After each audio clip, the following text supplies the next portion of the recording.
अपनी सावधानीपूर्वक जांच के माध्यम से उन्होंने पाया कि एजियो में उन लोगों की मध्याह्न रेखाएं पालौकिक राक्षसी जनजाति की तुलना में और भी अधिक परिपूर्ण थीं, लेकिन वे अभी तक पूर्णता के स्तर तक नहीं पहुंची थीं। मानव जाति के मेरिडियन में कई खामियां थीं और यही कारण है कि परिपक्वता के समय भी वे अभी भी सामान्य इंसान बने रहे। दार्शनिकों के 100 स्कूलों में थोड़ी कम खामियां थीं, इसलिए वे परिपक्वता पर ज़ोंगशी दायरे तक पहुंचने में सक्षम थे। जहां तक एजियो की स्वदेशी आबादी का सवाल है, उनके शिरोबिंदु में सबसे कम गलतियां थीं, इसलिए वे वयस्कता तक सेंट नौ डैन तक पहुंचने में सक्षम थे।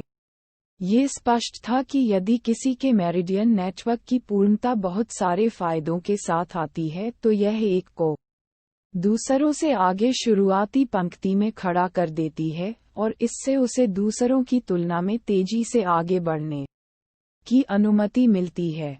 पहले अर्व और अन्य भी अपने मेरिडियन नेटवर्क के संशोधन के कारण ही तेजी से डायमेंशन शैटरर दायरे तक पहुंचने में कामयाब रहे थे, लेकिन निश्चित रूप से यहाँ अन्य परिस्थितियां भी थीं, इसलिए वह निश्चित रूप से यह नहीं कह सकता था कि दीपक सहाय के लिए भी चीजें काम करेंगी। इसका मतलब यह नहीं था कि बिपिन को अपने सिद्धांत पर भरोसा नहीं था, लेकिन ये सिर्फ वहाँ था। इस बात की बहुत ही कम संभावना थी कि चीजें उस तरह नहीं होंगी जैसी वह चाहता था, इसलिए उसे लगा कि उसे पहले से ही दीपक सहाय को चेतावनी देनी होगी।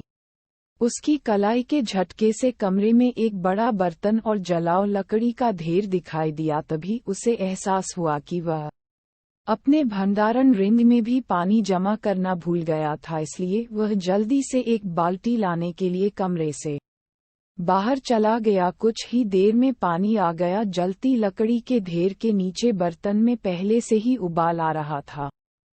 ठीक है, बाहर आओ और नहा लो। उसने अपने डेंटियन को एक टेलीपैथिक संदेश भेजा और जल्द ही डोंगक्सू गॉर्ड उसके सामने प्रकट हो गया। उसने सीधे पानी के बर्तन में गोता लगाया और खुशी से गहरी सांस छोड़ी, जबकि उनकी हेवेंस पाथ झेंकी किसी के घावों को तेजी से ठीक करने में सक्षम थी। उन्हें यकीन नहीं था कि यह केवल 1 घंटे के भीतर किसी के मेरिडियन के पूर्ण टूटने जैसे बड़े घाव को ठीक करने के लिए पर्याप्त होगा। इसके अलावा शायद ऐसा इसलिए था क्योंकि एजियो और मास्टर टीचर कॉन्टिनेंट में रहने वालों की संरचना अलग अलग थी, या एजियो में रहने वाले लोग पर्यावरण में पारा जैसी आध्यात्मिक ऊर्जा के लिए बहुत अधिक अनुकूलित थे। किसी तरह हवा में पारा जैसी आध्यात्मिक ऊर्जा कम थी उपचार प्रयोजनों के लिए उन पर प्रभावी। अन्यथा एजियो में सभी प्राचीन ऋषि कृषकों को इससे निपटने के लिए एक दर्द होगा यदि वे युद्ध के बीच में तेजी से ठीक हो सके। इस प्रकार उन्होंने उस उद्देश्य के लिए डोंगक्सू लॉर्ड का उपयोग करने के बारे में सोचा। पानी का वह बर्तन उनके जैसे डायमेंशन शैटरर क्षेत्र के कृषक पर भी प्रभावी था, इसलिए इसे दीपक सहाय जैसे महान ऋषि कृषकों के साथ कोई समस्या नहीं होनी चाहिए। जब बिपिन पानी उबाल रहा था तो वह दीपक सहायता की ओर मुड़ा और गंभीरता से कहा, आपको दर्द सहन करना होगा। हाँ, दीपक सहायता ने सिर हिलाया। बिपिन के निर्देशों का पालन करते हुए वह बिना हिले डुले फर्श पर बैठ गया। बिपिन आगे बढ़ा और अपनी हथेली युवक के पेट पर रखी। उसने अपनी झेंकी युवक के शरीर में डाली और उसे जोर से झटका दिया। पीयू। दीपक सहाय के मुंह से तेजी से खून निकलने लगा। एक ही पल में उसके शिक्षक द्वारा उसके शरीर की सभी मेरिडियन टूट गईं। अत्यधिक दर्द के कारण उसके सिर में अंधेरा छा गया और वह लगभग वैसे ही बेहोश हो गया। कोई भी अन्य 16 वर्षीय बच्चा अब तक बेहोश हो गया होता, लेकिन 6 साल की उम्र से तमाम चुनौतियों से गुजरने के बाद उसकी इच्छा शक्ति पहले से ही स्टील की तरह मजबूत हो गई थी। अपने दांतों को जोर से पीसते हुए वह मुश्किल से अपनी चेतना का एक टुकड़ा भी बचा पा रहा था। ये याद रखें कि चाहे कुछ भी हो जाए, आपको हार नहीं माननी चाहिए, बिपिन ने एक बार फिर जोर दिया। उन्होंने अपने मेरिडियन को एक अधिक सटीक नेटवर्क के अनुसार एक साथ जोड़ने के लिए अपने स्वर्ग पथ झेंकी को दीपक सहायक के शरीर में चलाना शुरू कर दिया। पारे जैसी आध्यात्मिक ऊर्जा से बनी हेवंस पाथ झेंकी पहले से कहीं अधिक शुद्ध और घनी थी। जैसे ही इसने दीपक सहाय के टूटे हुए मध्याह्न रेखा के माध्यम से अपना चक्कर लगाया, इसने तेजी से उन्हें एक अधिक परिपूर्ण नेटवर्क मैपिंग में वापस जोड़ दिया। ये काम करता है। मैं उसके शिरोबिंदु को फिर से जोड़ने में सक्षम था, लेकिन ऐसा लगता है कि जिस गति से मेरा हेवंस पाथ झेंकी अपनी चोटों को ठीक कर रहा है वह ठीक नहीं हो पा रहा है। विपिन ने राहत की सांस ली जब उसका काम आखिरकार पूरा हो गया। हेवंस पाथ झेंकी आंतरिक और बाहरी चोटों को ठीक कर सकती है, लेकिन यह उन लोगों को ठीक करने में बहुत कम प्रभावी है जिनकी नींव हिल गई है। किसी के मेरिडियन का टूटना एक ऐसी बड़ी चोट थी जिसके बारे में हेवंस पाथ झेंकी भी बहुत कुछ नहीं कर सकती थी। कम से कम आधे महीने के आराम के बिना दीपक सहाय पूरी तरह से ठीक नहीं हो पाएंगे। बेशक स्थिति की गंभीरता को देखते हुए ये पहले से ही एक अद्भुत उपलब्धि थी। हालांकि दीपक सहाय के 17 वर्ष पूरे होने में केवल 1 घंटा बाकी था, इसलिए समय उनके पक्ष में नहीं था। इस प्रकार वह डोंगक्सु लौकी के नहाने के पानी को दीपक सहाय के होठों तक लाया और कहा कि इसे पी लो। दर्द से कराहते हुए दीपक सहाय ने खुद को पानी निगलने के लिए मजबूर किया, ठीक वैसे ही जैसा कि बिपिन ने कहा था कि उनका शरीर इतना सख्त हो गया था कि यह किसी प्राचीन ऋषि से अलग नहीं था, जबकि पानी पीना उनकी वर्तमान नाजुक स्थिति के लिए बेहद दर्दनाक था, लेकिन इससे उन्हें कोई खतरा नहीं था। गुगुगु जैसे ही नहाने का पानी उसके शरीर में घुसा, उसकी चोटें स्पष्ट गति से ठीक हो गईं। 1 मिनट से भी कम समय में वह ठीक हो गया और सामान्य स्थिति में वापस आ गया। इस दीपक सहायता ने अविश्वास में अपनी आंखें चौड़ी कर लीं। उसे यह विश्वास करने का साहस नहीं हुआ कि लौकी के नहाने का पानी वास्तव में इतना भयानक होगा। ये देखकर कि दीपक सहायता के पास अभी भी चकित होने का अवकाश था जब उन्हें पहले से ही समय पर गोली मार दी गई थी। बिपिन ने अपना सिर मारा और डांटा, जल्दी करो और कुछ आध्यात्मिक ऊर्जा को अवशोषित करो और एक सफलता के लिए प्रयास करो। यस दीपक सहायता ने जल्दी से अपना ध्यान वापस खेती पर केंद्रित किया। भले ही उसकी शिरोबिंदु पहले टूट गई थी, लेकिन इससे उसकी खेती पर कोई असर नहीं पड़ा क्योंकि उसकी झेंकी उसके डेंटियन के भीतर जमा हो गई थी। जैसे ही उसकी शिरोबिंदु ठीक हो गई, उसने पहले ही अपनी ग्रेट सेज 3 डैन पूर्ण साधना वापस पा ली थी। खेती शुरू करने के कुछ ही समय बाद उसने पाया कि जिस बाधा ने उसे पहले सीमित कर दिया था वह पहले से ही ढीली हो गई थी, जिससे वह किसी भी क्षण सफलता के लिए प्रयास कर सकता था। ब्रेकेफ बिना किसी हिचकिचाहट के उसने अपनी झेंकी चलाई और टोंटी को नीचे गिरा दिया। उसकी खेती की सीमा समाप्त हो गई और वह ग्रेट सेज 4 डैन सेम्पिटनल क्षेत्र में सफलतापूर्वक प्रवेश कर गया। उनकी सफलता यहीं नहीं रुकी। अर्धपाषाण क्षेत्र, प्राथमिक चरण, मध्यवर्ती चरण, उच्च चरण, शिखर, पूर्णता, समाप्ति। 1 घंटे से भी कम समय में वह पहले से ही प्राचीन ऋषि में कदम रख चुका था। ऐसा प्रतीत होता है कि वह किसी भी क्षण सफलता प्राप्त करने की कगार पर था। हालांकि यही वह क्षण था जब बिपिन को महसूस हुआ कि दीपक सहाय के शरीर के भीतर की ऊर्जा धीरे धीरे घटते ज्वार की याद दिलाते हुए खत्म हो रही है। ये सिर्फ एक आखिरी कदम था, लेकिन दीपक सहाय ने पहले ही इसे आगे बढ़ाने की गति खो दी थी। ऐसा लगता है कि मैं इस मामले को कम आंक रहा हूँ। इससे कोई फर्क नहीं पड़ता कि प्राचीन ऋषि की सफलता अभी भी एक बड़ी छलांग है। यहाँ तक कि एजियो में भी इस कदम को आगे बढ़ाना कोई आसान उपलब्धि नहीं है। बिपिन ने सोचा कि उसका दिल कड़ा हो गया है। अध्याय 1943 दीपक का बदला। प्राचीन ऋषि के लिए एक सफलता के लिए प्राचीन ऋषि के युग की आवश्यकता थी, लेकिन यह ऊर्जा अजूर में हर जगह थी, इसलिए ये बिल्कुल भी चिंता का विषय नहीं था। हालांकि इस क्षेत्र में एक सफलता केवल आवश्यक मात्रा में ऊर्जा होने से कहीं अधिक थी, जैसे कि जोंगशी के लिए उसकी सफलता उस समय इसके लिए पर्याप्त संचय की आवश्यकता होती थी। दीपक की प्रतिभा और मानसिक लचीलापन अच्छा था, लेकिन उनमें संचय की कमी थी।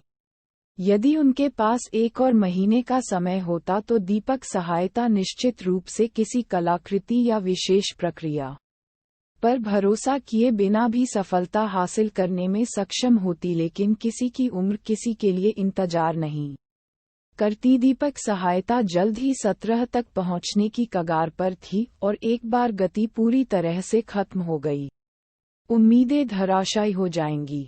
इसे निगलें। बिपिन ने अपनी तलवार से अपनी कलाई काटते हुए एक गहरी सांस ली। खून एक फव्वारे की तरह बाहर निकल गया, लेकिन उसने दीपक के मुंह में डालने से पहले तुरंत खून को एक गोले में इकट्ठा कर लिया। अचानक इतना खून बह जाने से उसका चेहरा थोड़ा पीला पड़ गया।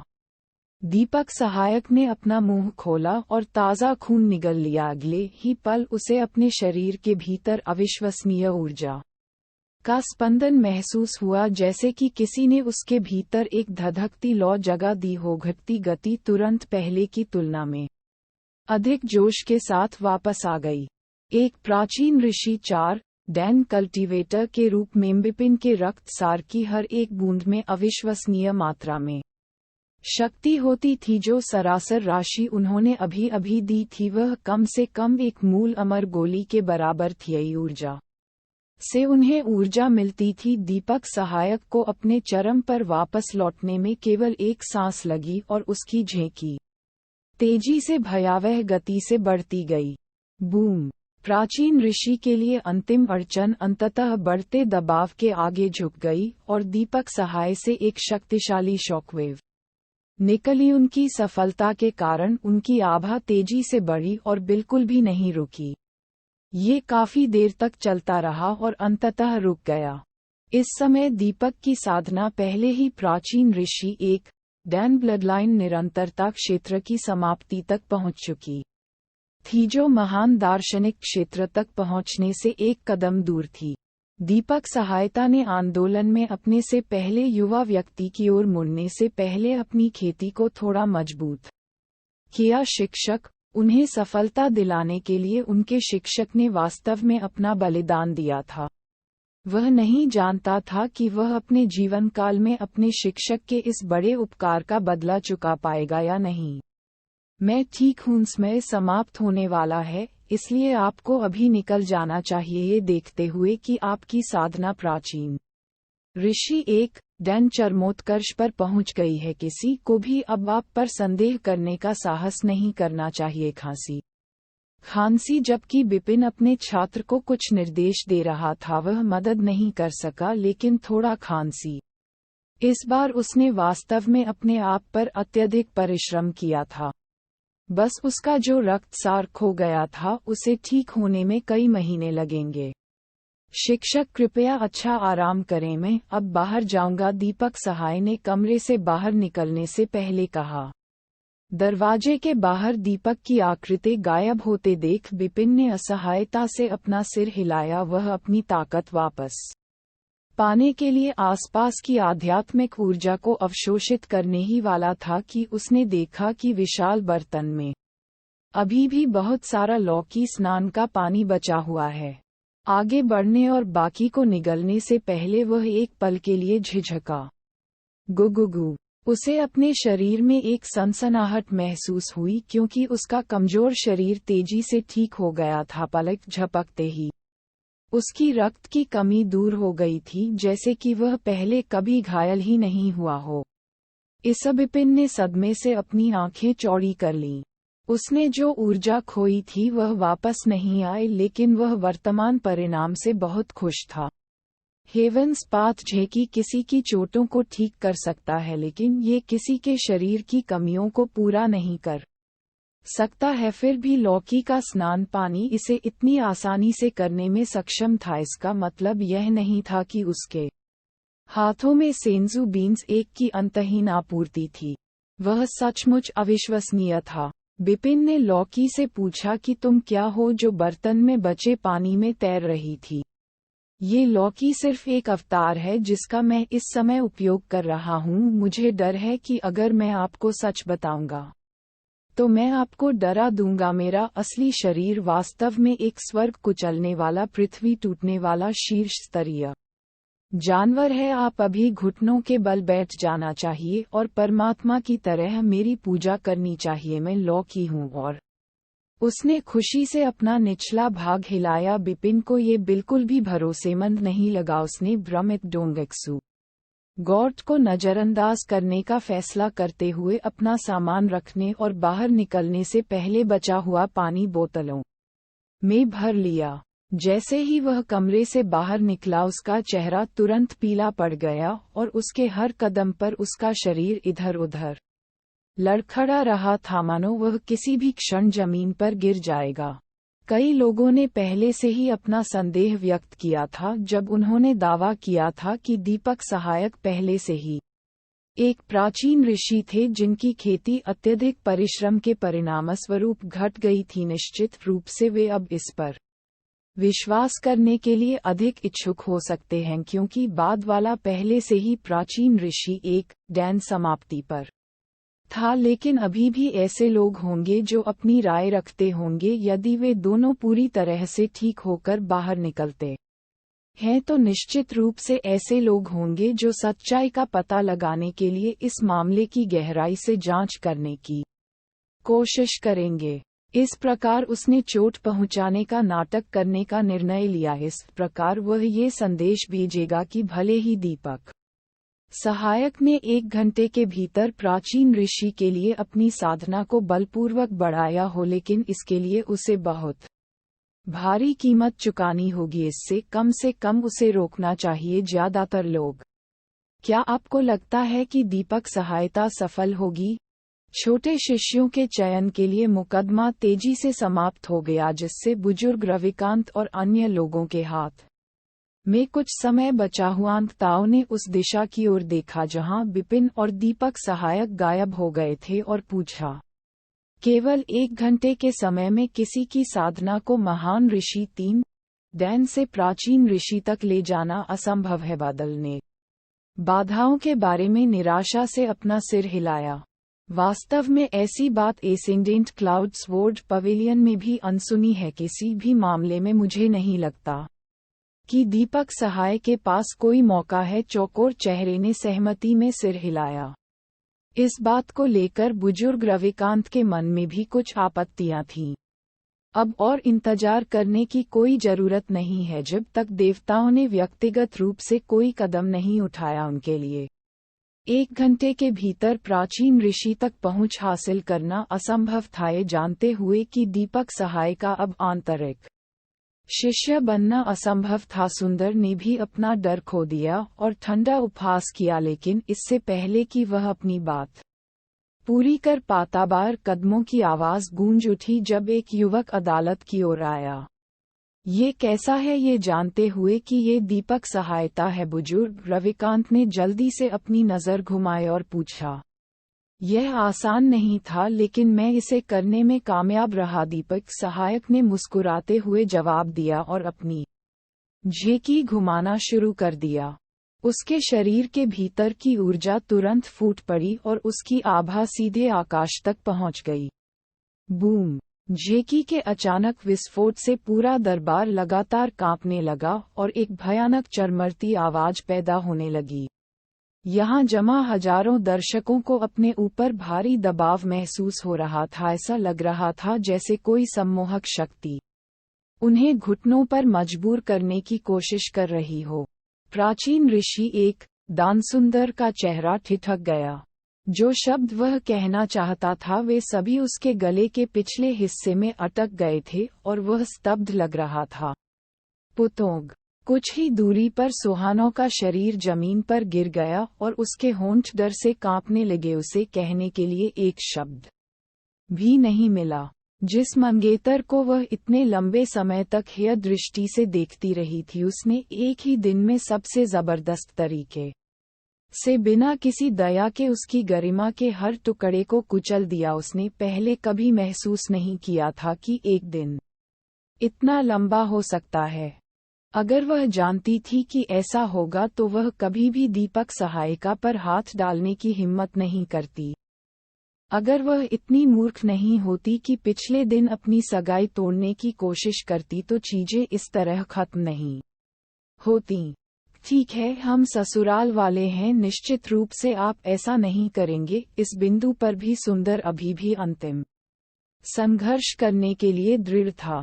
ससुराल पक्ष की दीपिका सहाय ने ठंडे उपहास के साथ हस्तक्षेप किया। मुझे खेद है, ये मेरा तलाक पत्र है। सुहाना ने खुद को एक भ्रष्ट व्यक्ति के रूप में दिखाया है जिसमें शालीनता की कोई कमी है, और इसी कारण से मैं उसे अपनी पत्नी के रूप में रखने के लिए तैयार नहीं हूं। अपनी उंगली के झटके से उसने कागज का एक टुकड़ा हवा में फेंक दिया और वह चुपचाप जमीन पर तैरने लगा। भीड़ कागज के शीर्ष पर लिखे 2 शब्दों तलाक पत्र को स्पष्ट रूप से देख सकती थी। यह सुहाना पर एक और भारी झटका था।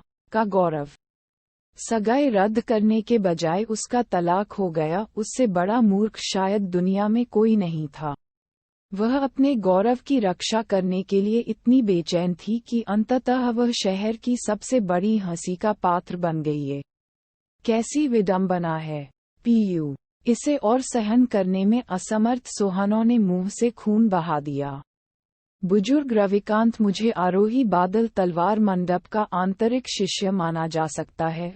ठीक है, दीपक सहाय ने बुजुर्ग रविकांत की ओर देखा और पूछा। बुजुर्ग रविकांत ने सिर हिलाकर जवाब दिया, यह अच्छा है। मैं जूनियर हुओ को सुंदर से उसकी खेती छीनने के लिए परेशान करना चाहता हूँ और उसे सिटी लॉर्ड निवास के बाहर फांसी पर लटका देना चाहता हूँ। मैं उसके अपराधों की घोषणा करूंगा और उसके घृणित कार्यों के लिए उसे सार्वजनिक रूप से फांसी पर लटका दूंगा। दीपक सहाय ने निर्देश दिया। हाँ, अंकित ने सिर हिलाते हुए उत्तर दिया। अब जब दीपक सहाय को एक आंतरिक शिष्य के रूप में पुष्टि की गई थी तो ये स्वाभाविक था कि वह दूसरे पक्ष के कनिष्ठ बन गए थे। वरिष्ठता में अंतर का मतलब ये भी था कि उन्हें दूसरे पक्ष के निर्देशों पर भी ध्यान देना होगा। पिता, माँ और मेरे भाई, मैंने आखिरकार आप सभी का बदला ले लिया। इससे पहले कि सुंदर का सिर सार्वजनिक रूप से धड़ से अलग कर दिया जाता बहुत समय नहीं लगा। दीपक सहाय ने जो सारी भावनाएं अपने भीतर दबा रखी थीं वे सभी अंततः एक ही बार में बाहर आ गईं।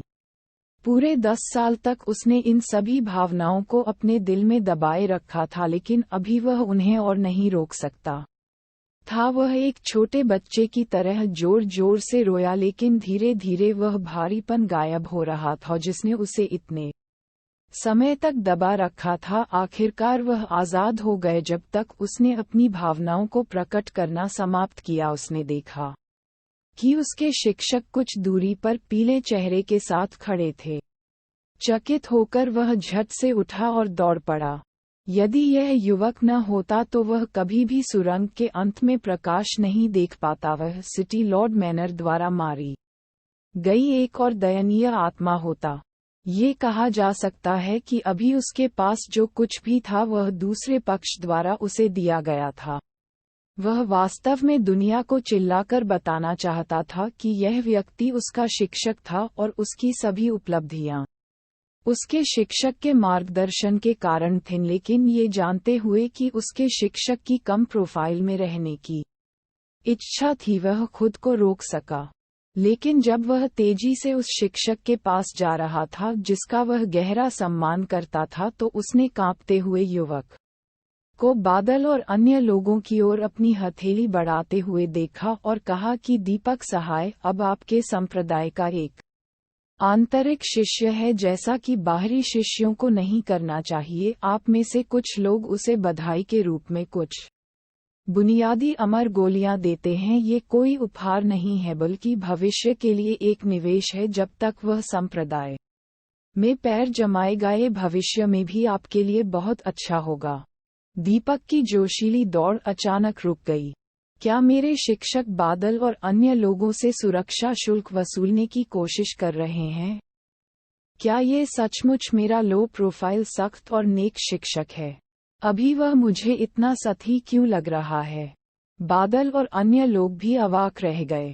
जब उन्होंने दीपक की खेती को 1 घंटे में 2 आयामों की छलांग लगाते देखा तो उन्होंने सोचा कि यह उनके पहले वाले युवक का श्रेय है, इसलिए वे विवरण के बारे में पूछने की उम्मीद में उसके पास गए। लेकिन किसने सोचा था कि दूसरा पक्ष खुशी खुशी उनसे पूछेगा, इसके बजाय गोलियां। इससे उनके मन में इस युवक की बनी हुई भव्य छवि नष्ट हो गई। ऐसा लग रहा था जैसे शुरू से ही दीपक सहायक वास्तव में एक प्राचीन ऋषि थे और इस युवक ने केवल अपनी ताकत वापस पाने में मदद करने के लिए किसी प्रकार की गुप्त कला का उपयोग किया था। अन्यथा इतना दुर्जेय विशेषज्ञ इतना बेशर्म कैसे हो सकता है कि इतने सारे लोगों के सामने सुरक्षा शुल्क मांगे? उनके सामने कोई भी ऐसा बेशर्म व्यक्ति नहीं था जो इतनी बड़ी उपलब्धि हासिल कर सके। खांसी। बुजुर्ग रविकांत भी इस दृश्य को अब और नहीं देख सकते थे। उन्होंने हवा में अजीबता को दूर करने के लिए हल्के से खांसते हुए कहा, दीपक के आंतरिक शिष्यों को अपने नौकरों को संप्रदाय में अपने साथ लाने की अनुमति है। मेरा मानना है कि अब आपको जुआनजियांग शहर में बाध्य करने का कोई कारण नहीं है। अब हम आरोही बादल तलवार मंडप की ओर क्यों नहीं जाते? हाँ बुजुर्ग रविकांत, दीपक सहाय ने उत्तर दिया। अपना प्रतिशोध लेने के बाद अब उसके पास जुआनजियांग शहर के बारे में याद करने के लिए कुछ भी नहीं बचा था। अब उसके लिए बड़ी दुनिया में जाने और नई चीजों का अनुभव करने का समय आ गया था। मैं ब्रदर बिपिन को अपने साथ लाना चाहता हूँ, दीपक सहायता ने बुजुर्ग रविकांत को सूचित किया।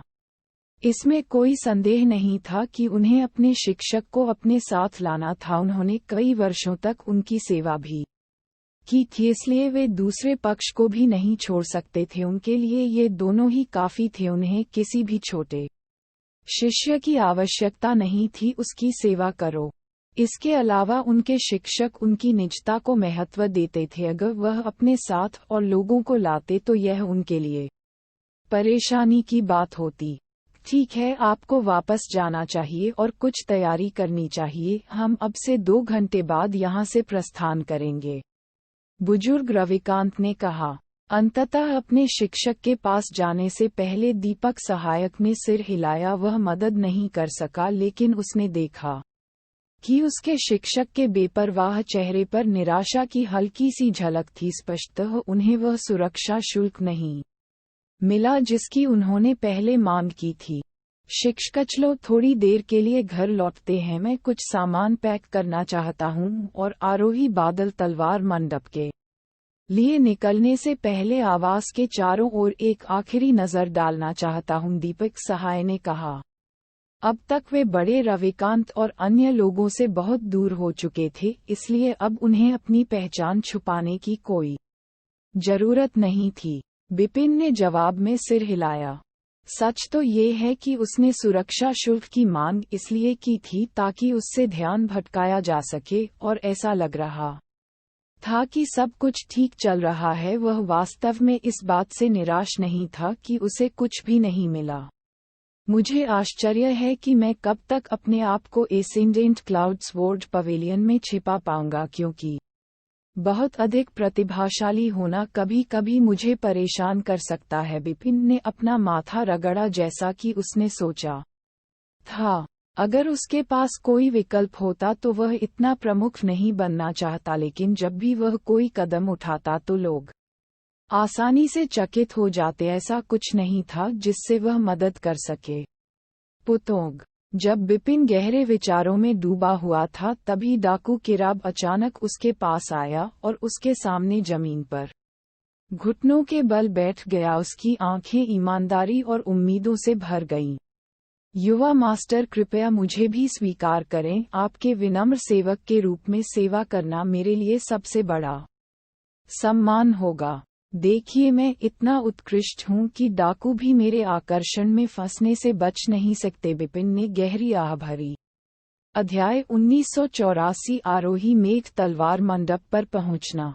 दूसरों को भले ही बिपिन की पहचान पता न हो, लेकिन किराब ने अपनी आंखों से दीपक को उन्हें शिक्षक कहकर संबोधित करते देखा था। एक बेकार संत डैन बनाने में सक्षम होने के लिए जो एक ही दिन में प्राचीन ऋषि एक डैन की पूर्णता तक आगे नहीं बढ़ सका। भले ही उसने इसे अपनी आंखों से देखा था, फिर भी उसे इस पर विश्वास करना मुश्किल था।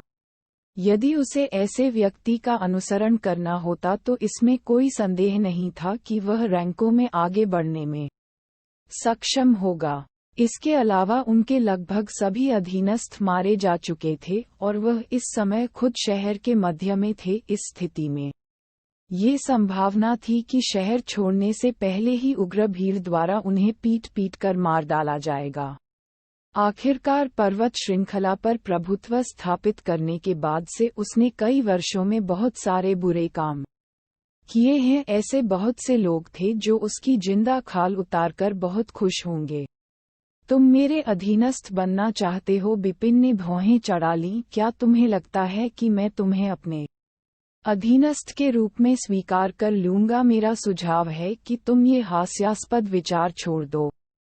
उसने किराब को इतने लंबे समय तक छोड़ने का एकमात्र कारण ये था कि वह अमन की चाल का खुलासा कर सके। अब जब सब कुछ खत्म हो चुका है तो उसे उस डाकू को बचाने के लिए अपनी ऊर्जा क्यों बर्बाद करनी चाहिए जिसने उसके जीवन में इतनी सारी बुराई की थी? क्या मैं तुम्हें किसी पवित्र संत की तरह दिखता हूँ? मास्टर, मैं यहाँ तब तक घुटने टेकूंगा जब तक कि आप अंततः मुझे स्वीकार करने के लिए तैयार नहीं हो जाते। किराब ने दृढ़तापूर्वक आग्रह किया। जब तक तुम मर न जाओ तब तक यहीं घुटने टेको। तब बिपिन ने ठंडे स्वर में अपना हाथ हिलाया। मास्टर, किराब ने नहीं सोचा था कि दूसरी पार्टी उसे इतनी स्पष्टता से अस्वीकार कर देगी। उसके चेहरे पर एक दुखी भाव के साथ वह चिल्लाया, ऐसा नहीं है कि मैं एक डाकू बनना चाहता था, मेरे पास इसके अलावा कोई विकल्प नहीं था। मैं एक दयालु व्यापारी हुआ करता था, लेकिन वहाँ था एक बार मैंने शराब पी ली और मेरी पत्नी ने मुझे घर वापस नहीं लौटने दिया। इसलिए मुझे बाहर गाड़ी में सोना पड़ा, लेकिन इतनी ठंड थी कि मुझे पास के वेश्यालय में एक कमरा लेने के लिए मजबूर होना पड़ा। अंत में नशे के कारण मुझे एक साथ 7 महिलाओं को बुलाना पड़ा और यह एक ऐसी रात थी जिसे मैं कभी नहीं भूलूंगा। लेकिन उसके बाद वह बहुत हो गया। अपनी सिसकती कहानी से हमें जीतने की कोशिश करना बंद करो। मेरे शिक्षक एक ईमानदार व्यक्ति हैं जो आप जैसे दुष्टों से घृणा करते हैं। आपको अपने अधीनस्थ के रूप में स्वीकार करने से केवल उनकी प्रतिष्ठा धूमिल होगी, अन्यथा मैं अभी आपका सिर काट दूंगा। दीपक गुस्से से चिल्लाया। किराब, मेरे गुरु को कौन मानता है? मेरे शिक्षक लालची हो सकते हैं, लेकिन वह अभी भी आकाश में एक ड्रैगन है। बादलों में एक आकृति है जो दुनिया भर में फैली हुई है। मेरे शिक्षक की प्रतिष्ठा केवल तभी धूमिल होगी यदि वह आप जैसे डाकू को अपने अधीनस्थ के रूप में स्वीकार करेंगे। भले ही मेरे शिक्षक इससे सहमत हों, मैं कभी सहमत नहीं होऊंगा। इसके अलावा क्या आप आश्वस्त हैं कि आप एक सिसकती कहानी बता रहे हैं? ऐसा क्यों लगता है जैसे आप घमंड कर रहे हैं? ये देखकर कि दीपक किसी भी क्षण उस पर कदम उठाने के लिए तैयार था, किराब का चेहरा पीला पड़ गया। हालांकि वह जानता था कि अगर वह बिपिन का अधीनस्थ नहीं बन गया तो वह जीवित नहीं रह पाएगा, इसलिए उसने अपने दांत पीस लिए और अपना तुरुप का पत्ता प्रस्तुत किया। मास्टर, यदि आप मुझे अपने अधीनस्थ के रूप में स्वीकार नहीं करते हैं तो दूसरे निश्चित रूप से मुझे तोड़ देंगे, क्योंकि मैं वैसे भी मरने वाला हूँ। इसके बजाय मैं अपना सब कुछ आपको दे दूंगा। वर्षों से मैंने केवल अमीर व्यापारियों से लूटना चुना है, लेकिन मैंने ऐसा किया है, फिर भी मैं स्वयं काफी धन बचाने में कामयाब रहा। इस भंडारण रिंग में 10 बुनियादी अमर गोलियां हैं और वे मेरा पूरा भाग्य हैं। मैं उन सभी को आपको भेंट करने के लिए तैयार हूँ मास्टर। यह मत सोचो कि तुम मेरे शिक्षक को रिश्वत दे सकते हो, वह ऐसी उथली चालों में नहीं फंसेगा, दीपक ने ठंडे स्वर में कहा। लेकिन जैसे ही वह किर्ब को धक्का देने वाला था, उसके पीले चेहरे वाले शिक्षक अचानक उसके सहारे से हिल गए और सीधे खड़े हो गए। किसी जादू की चाल की तरह भंडारण की अंगूठी अचानक किर्ब के हाथ से गायब हो गई और उसके शिक्षक के हाथ में आ गई। बिपिन ने जल्दी से स्टोरेज रिंग पर लगे आत्मा के निशान को मिटा दिया और अंदर की सामग्री पर एक नजर डाली। एक क्षण बाद उसने संतुष्टि में सिर हिलाया और कहा, ठीक है, मैं तुम्हें अपने अधीनस्थ के रूप में स्वीकार करूंगा, मेरे साथ आओ। प्रत्येक एक बेसिक इमोर्टल पिल की कीमत 1 लाख ईथर कॉइंस्टन है, जिसकी कीमत 10 लाख ईथर सिक्के होगी। इसके अलावा वे सभी एक स्टोरेज रिंग में संग्रहित थे, जिसकी कीमत कम से कम 5 लाख ईथर सिक्के की भारी राशि थी। किसने सोचा होगा कि इस डाकू के पास वास्तव में था इतनी दौलत, उसके पास इतने सारे पैसे के साथ वह सिर्फ एक बार अपवाद बना सकता था और किराब को अपने अधीनस्थ के रूप में ले सकता था। टीचर डिक दंग रह गए। क्या यह आदमी सचमुच मेरा गुरु है? यदि ऐसा है तो मुझे वह इसी क्षण इतना शर्मनाक क्यों लग रहा है? एक व्यक्ति जो 1 घंटे के भीतर 2 साधना क्षेत्रों में आगे बढ़ सकता था और जिसके पास चिकित्सा और तलवारबाजी दोनों में असाधारण कौशल था, उसे एक दिव्य प्राणी होना चाहिए था जिसे भौतिक संपत्ति की बिल्कुल भी परवाह नहीं थी। वह सिर्फ कुछ गोलियों से कैसे प्रभावित हो सकता था? उसकी निचली रेखा कहाँ है?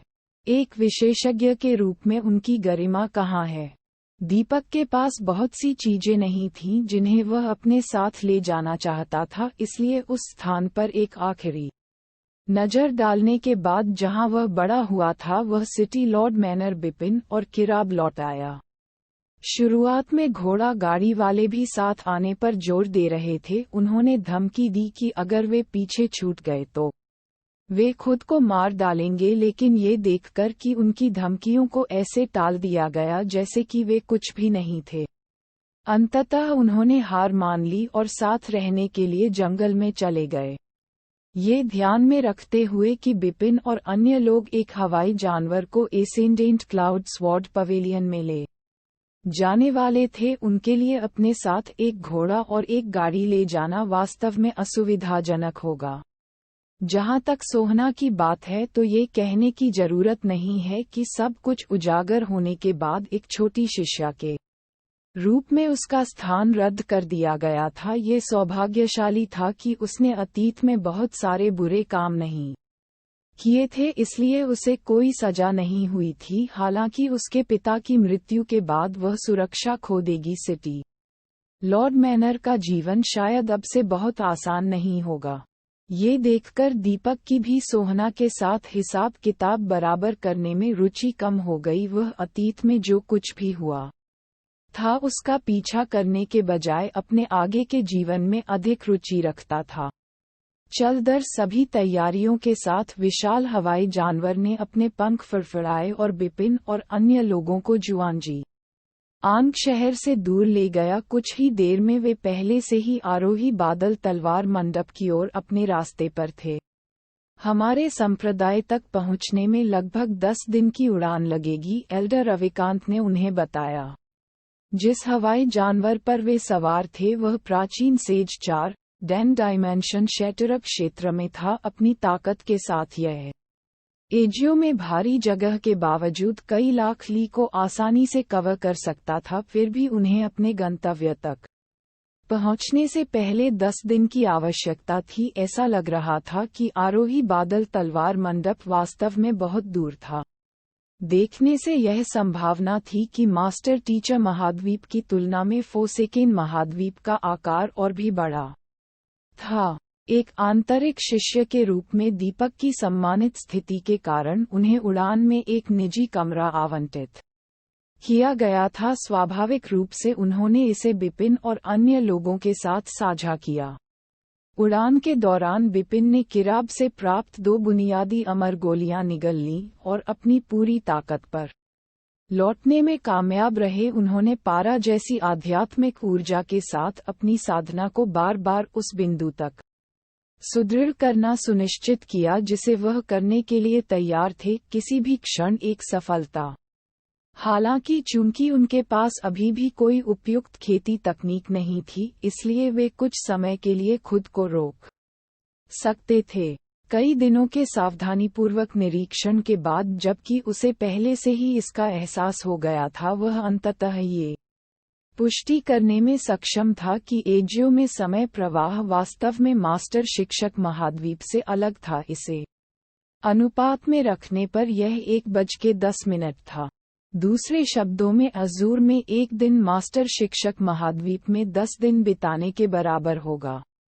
मास्टर टीचर कॉन्टिनेंट पर हजारों वर्षों की अवधि अजूर में केवल कई हजार वर्षों के बराबर है, जो उस समय के अनुरूप है जब ईथर हॉल की भी पहली बार स्थापना की गई थी। एजियो में समय और स्थान के दबाव के परिणामस्वरूप वहां के कृषकों का जीवन काल भी काफी कम हो गया था। मास्टर टीचर कॉन्टिनेंट पर संत साधक 1000 साल तक जीवित रह सकते थे, लेकिन यहाँ उनके लिए 100 साल की सीमा थी। इसी तरह प्राचीन ऋषि साधकों का जीवन काल यहाँ केवल 100 साल से थोड़ा अधिक था। जहाँ तक एल्डर रविकांत जैसे छद्म अमरों की बात है, तो उनका जीवन काल भी केवल 300 वर्ष था। शायद यही कारण है कि उनमें से बहुत से लोग गंभीर क्षति के बावजूद मास्टर टीचर कॉन्टिनेंट में उतरने की इच्छा रखते थे, जिसके परिणामस्वरूप उन्हें नुकसान उठाना पड़ा। अगले कुछ दिनों में अपनी खुद की खेती पर ध्यान केंद्रित करने के अलावा बिपिन ने दीपक और किराब को संकेत देने में भी कुछ समय बिताया, जहां तक एल्डर यी की बढ़ती उम्र और वर्षों से चली आ रही भारी कमियों के कारण उन्हें ठीक होने के लिए कुछ समय की जरूरत थी, तो यह उनके लिए उपयुक्त नहीं था उसे फिलहाल खेती करने के लिए। इसी तरह देखते देखते 10 दिन बीत गए। जैसे ही सुबह का सूरज क्षितिज से बाहर निकला, भीड़ ने अपने सामने एक विशाल पहाड़ी द्वार देखा। ये लगभग 10,000 मीटर लंबा और कई हजार मीटर चौड़ा था। इसके विशाल आकार के कारण गेट का शीर्ष बादलों के बीच छिपा हुआ था। इसने बिपिन को स्वर्ग के दक्षिणी गेट की याद दिला दी। गेट के ठीक बीच में कंक्रीट से बनी एक विशाल तलवार थी, जो जमीन में छेद कर रही थी। करीब आने से पहले ही उन्हें एक अविश्वसनीय तलवार का इरादा महसूस हो गया था। ऐसा लग रहा था कि यह अंतरिक्ष को भी चकनाचूर करने की ताकत रखता है, और इसका दबाव किसी भी कृषक को आसानी से स्थिर कर सकता है। कैसा दुर्जेय! बिपिन चकित हो गया। जैसा कि एजियो के 6 संप्रदायों में से एक से अपेक्षित था, मास्टर शिक्षक महाद्वीप पर इतना विशाल द्वार और तलवार किसी भी तरह से नहीं बनाई जा सकती थी। एक दुर्जेय तलवार का इरादा, जो कि उसके द्वारा पहले अभ्यास की गई किसी भी तलवार की तुलना में अधिक शक्तिशाली था, विशाल तलवार से स्पंदित होता था। यदि वह किसी विशेषज्ञ से मिलता जो इस तलवार के इरादे को लेकर तलवार चलाने का अभ्यास करता था, तो वह आसानी से हार जाता। ऐसा लग रहा था जैसे 6 संप्रदाय वास्तव में भयानक शक्तियां थीं। जिज्ञासावश बिपिन ने अपनी अंतर्दृष्टि की आंख को सक्रिय किया और विशाल तलवार को करीब से देखा। वह विशाल कंक्रीट तलवार की गहराई में छिपी एक भ्रामक तलवार को अस्पष्ट रूप से देख सका। ये संभवतः विशाल कंक्रीट तलवार के भीतर एकत्रित तलवार के इरादे की जबरदस्त मात्रा की भौतिक अभिव्यक्ति थी। उन्हें आश्चर्य हुआ कि तलवार के इरादे के पीछे की अवधारणा स्वर्ग के पथ की तलवार कला के समान थी, लेकिन ये स्पष्ट रूप से एक उच्च स्तर का कुछ था। ये बिपिन के मानकों से भी गहरा और पालौकिक लगा। बस इसे देखने और समझने से ही बिपिन तलवारबाजी की जड़ को गहराई से समझने में सक्षम हो गया।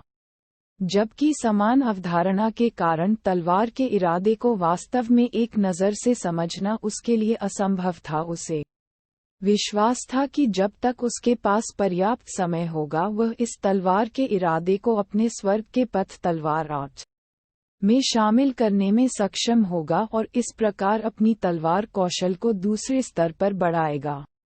आरोही बादल तलवार मंडप ठीक सामने है। ये तलवार हमारे संस्थापक द्वारा पीछे छोड़ दी गई थी। यह उनकी तलवार कौशल की समझ और तलवार के इरादे को समझती है, यहाँ तक कि आज भी उनकी उपलब्धियां तलवार अभ्यास करने वालों की पीढ़ियों को आश्चर्यचकित करती हैं। बड़े रविकांत ने बड़े पैमाने पर देखते हुए कहा। उसकी आंखों में प्रशंसा के साथ गेट और तलवार। दीपक का शरीर भी थोड़ा अकड़ गया और उसकी आंखें लाल हो गईं। उन दिनों में भी जब वह अकेले अपनी तलवारबाजी का अभ्यास कर रहा था, समय समय पर वह दुनिया की सर्वश्रेष्ठ तलवारबाजी का अभ्यास करने के लिए एक दिन एसेंडेंट क्लाउड स्वॉर्ड पवेलियन जाने का सपना देखता था। ये उसके लिए एक सपने के सच होने जैसा था।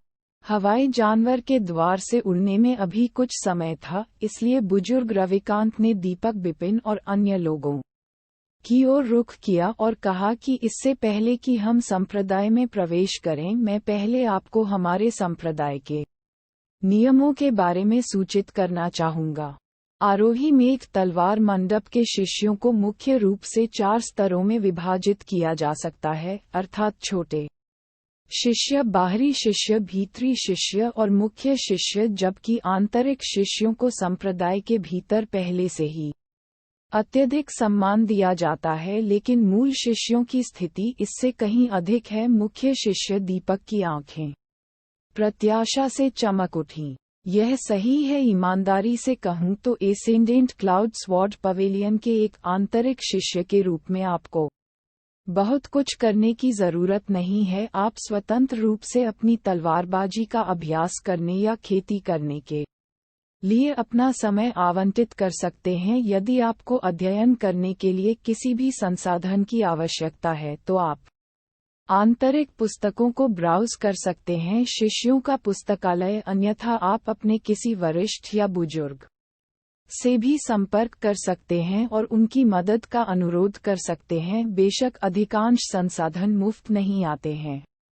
आपको तलवार मंडप सिक्कों से भुगतान करना होगा, बुजुर्ग रविकांत ने कहा।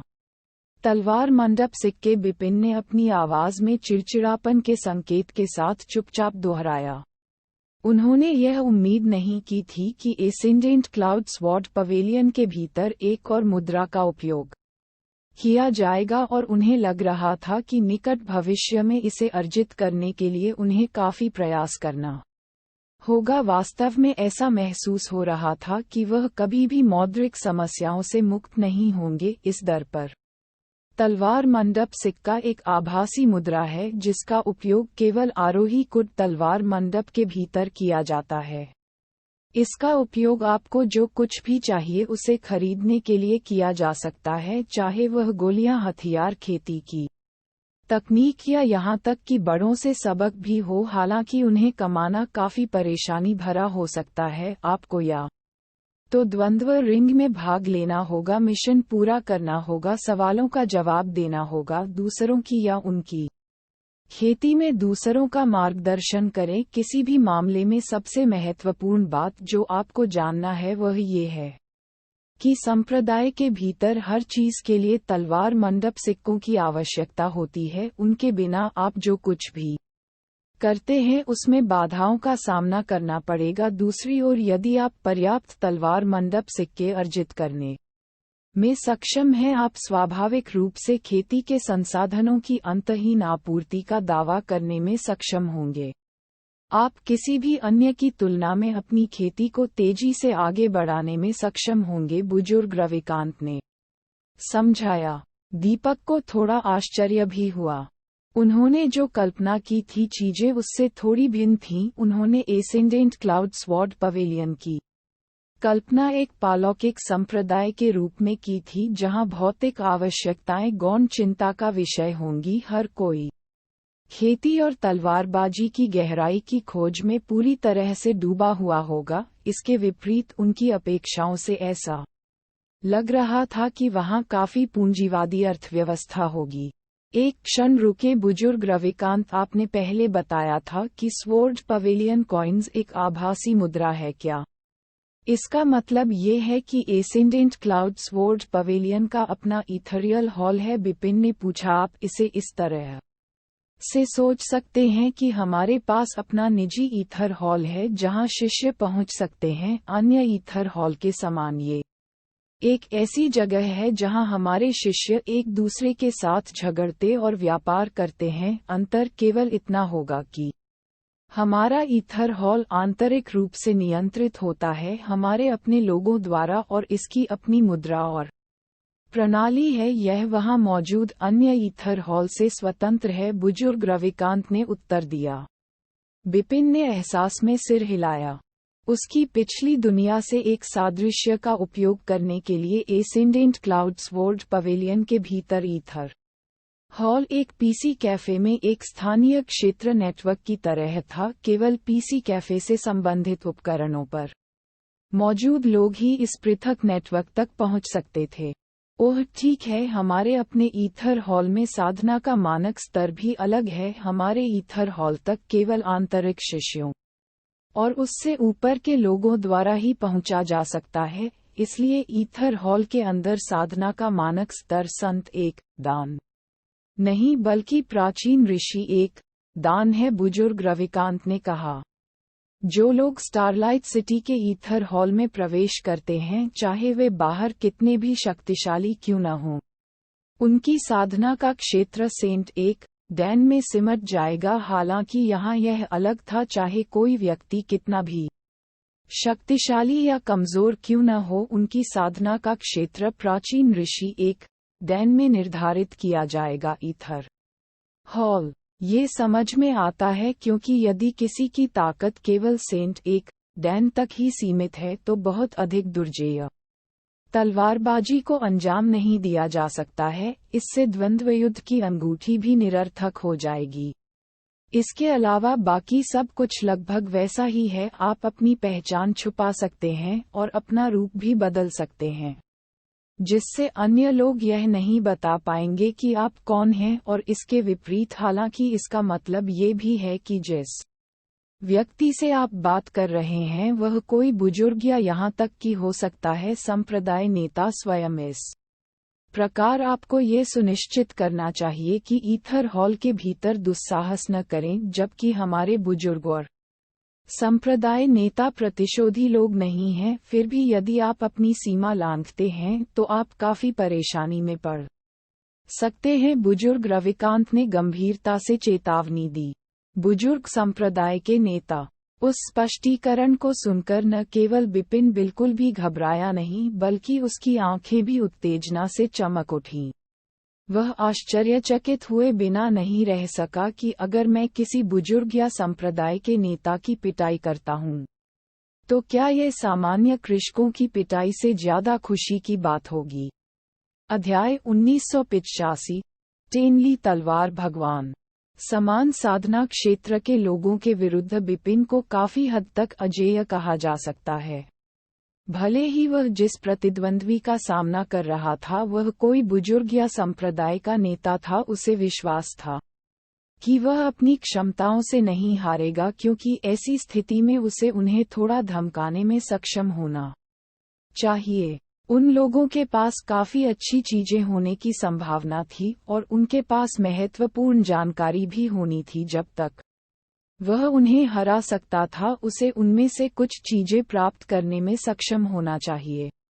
वह इसके माध्यम से स्पिरिट गॉड पैलेस के संबंध में कुछ समाचार भी एकत्र करने में सक्षम हो सकता है। ऐसा लग रहा था कि आरोही क्लाउड तलवार मंडप में प्रवेश करने के बाद उसका पहला लक्ष्य एक उपयुक्त ईथर टोकन प्राप्त करना और उनके ईथर हॉल में प्रवेश करना होगा। फिर वह उच्चतम रैंकिंग वाले व्यक्ति को ढूंढेगा और दूसरे पक्ष को उसे वह देने के लिए मजबूर करेगा जो उसे चाहिए था। ऐसे विचारों को मन में रखते हुए बिपिन ने खड़े होने से पहले उत्साह में अपने पैर पर प्रहार किया। ये वास्तव में एक अद्भुत विचार है, मैं बस यही करूंगा। क्या करने जा रहे हो? बड़े रविकांत ने संदेह भरी आंखों से बिपिन की ओर देखा। मैंने आपको बस चेतावनी दी थी कि आप ईथर हॉल में बुजुर्गों या संप्रदाय के नेता से मिल सकते हैं। आप किस बात को लेकर इतने उत्साहित हो रहे हैं? क्या आप संभवतः मानसिक रूप से विक्षिप्त हैं? बुजुर्ग रविकांत अभी भी सोच रहे थे कि क्या उन्हें बिपिन को भी संप्रदाय में स्वीकार करना चाहिए, लेकिन पिछले कुछ दिनों में उन्होंने पाया कि बिपिन में अचानक पागलपन की प्रवृत्ति पर जाने की प्रवृत्ति थी। हर बार बिपिन ने इस तरह से व्यवहार किया कि ऐसा करने के लिए उनका विश्वास बढ़ गया, थोड़ा सा डगमगाया और अब तक ये पूरी तरह से नष्ट हो चुका था।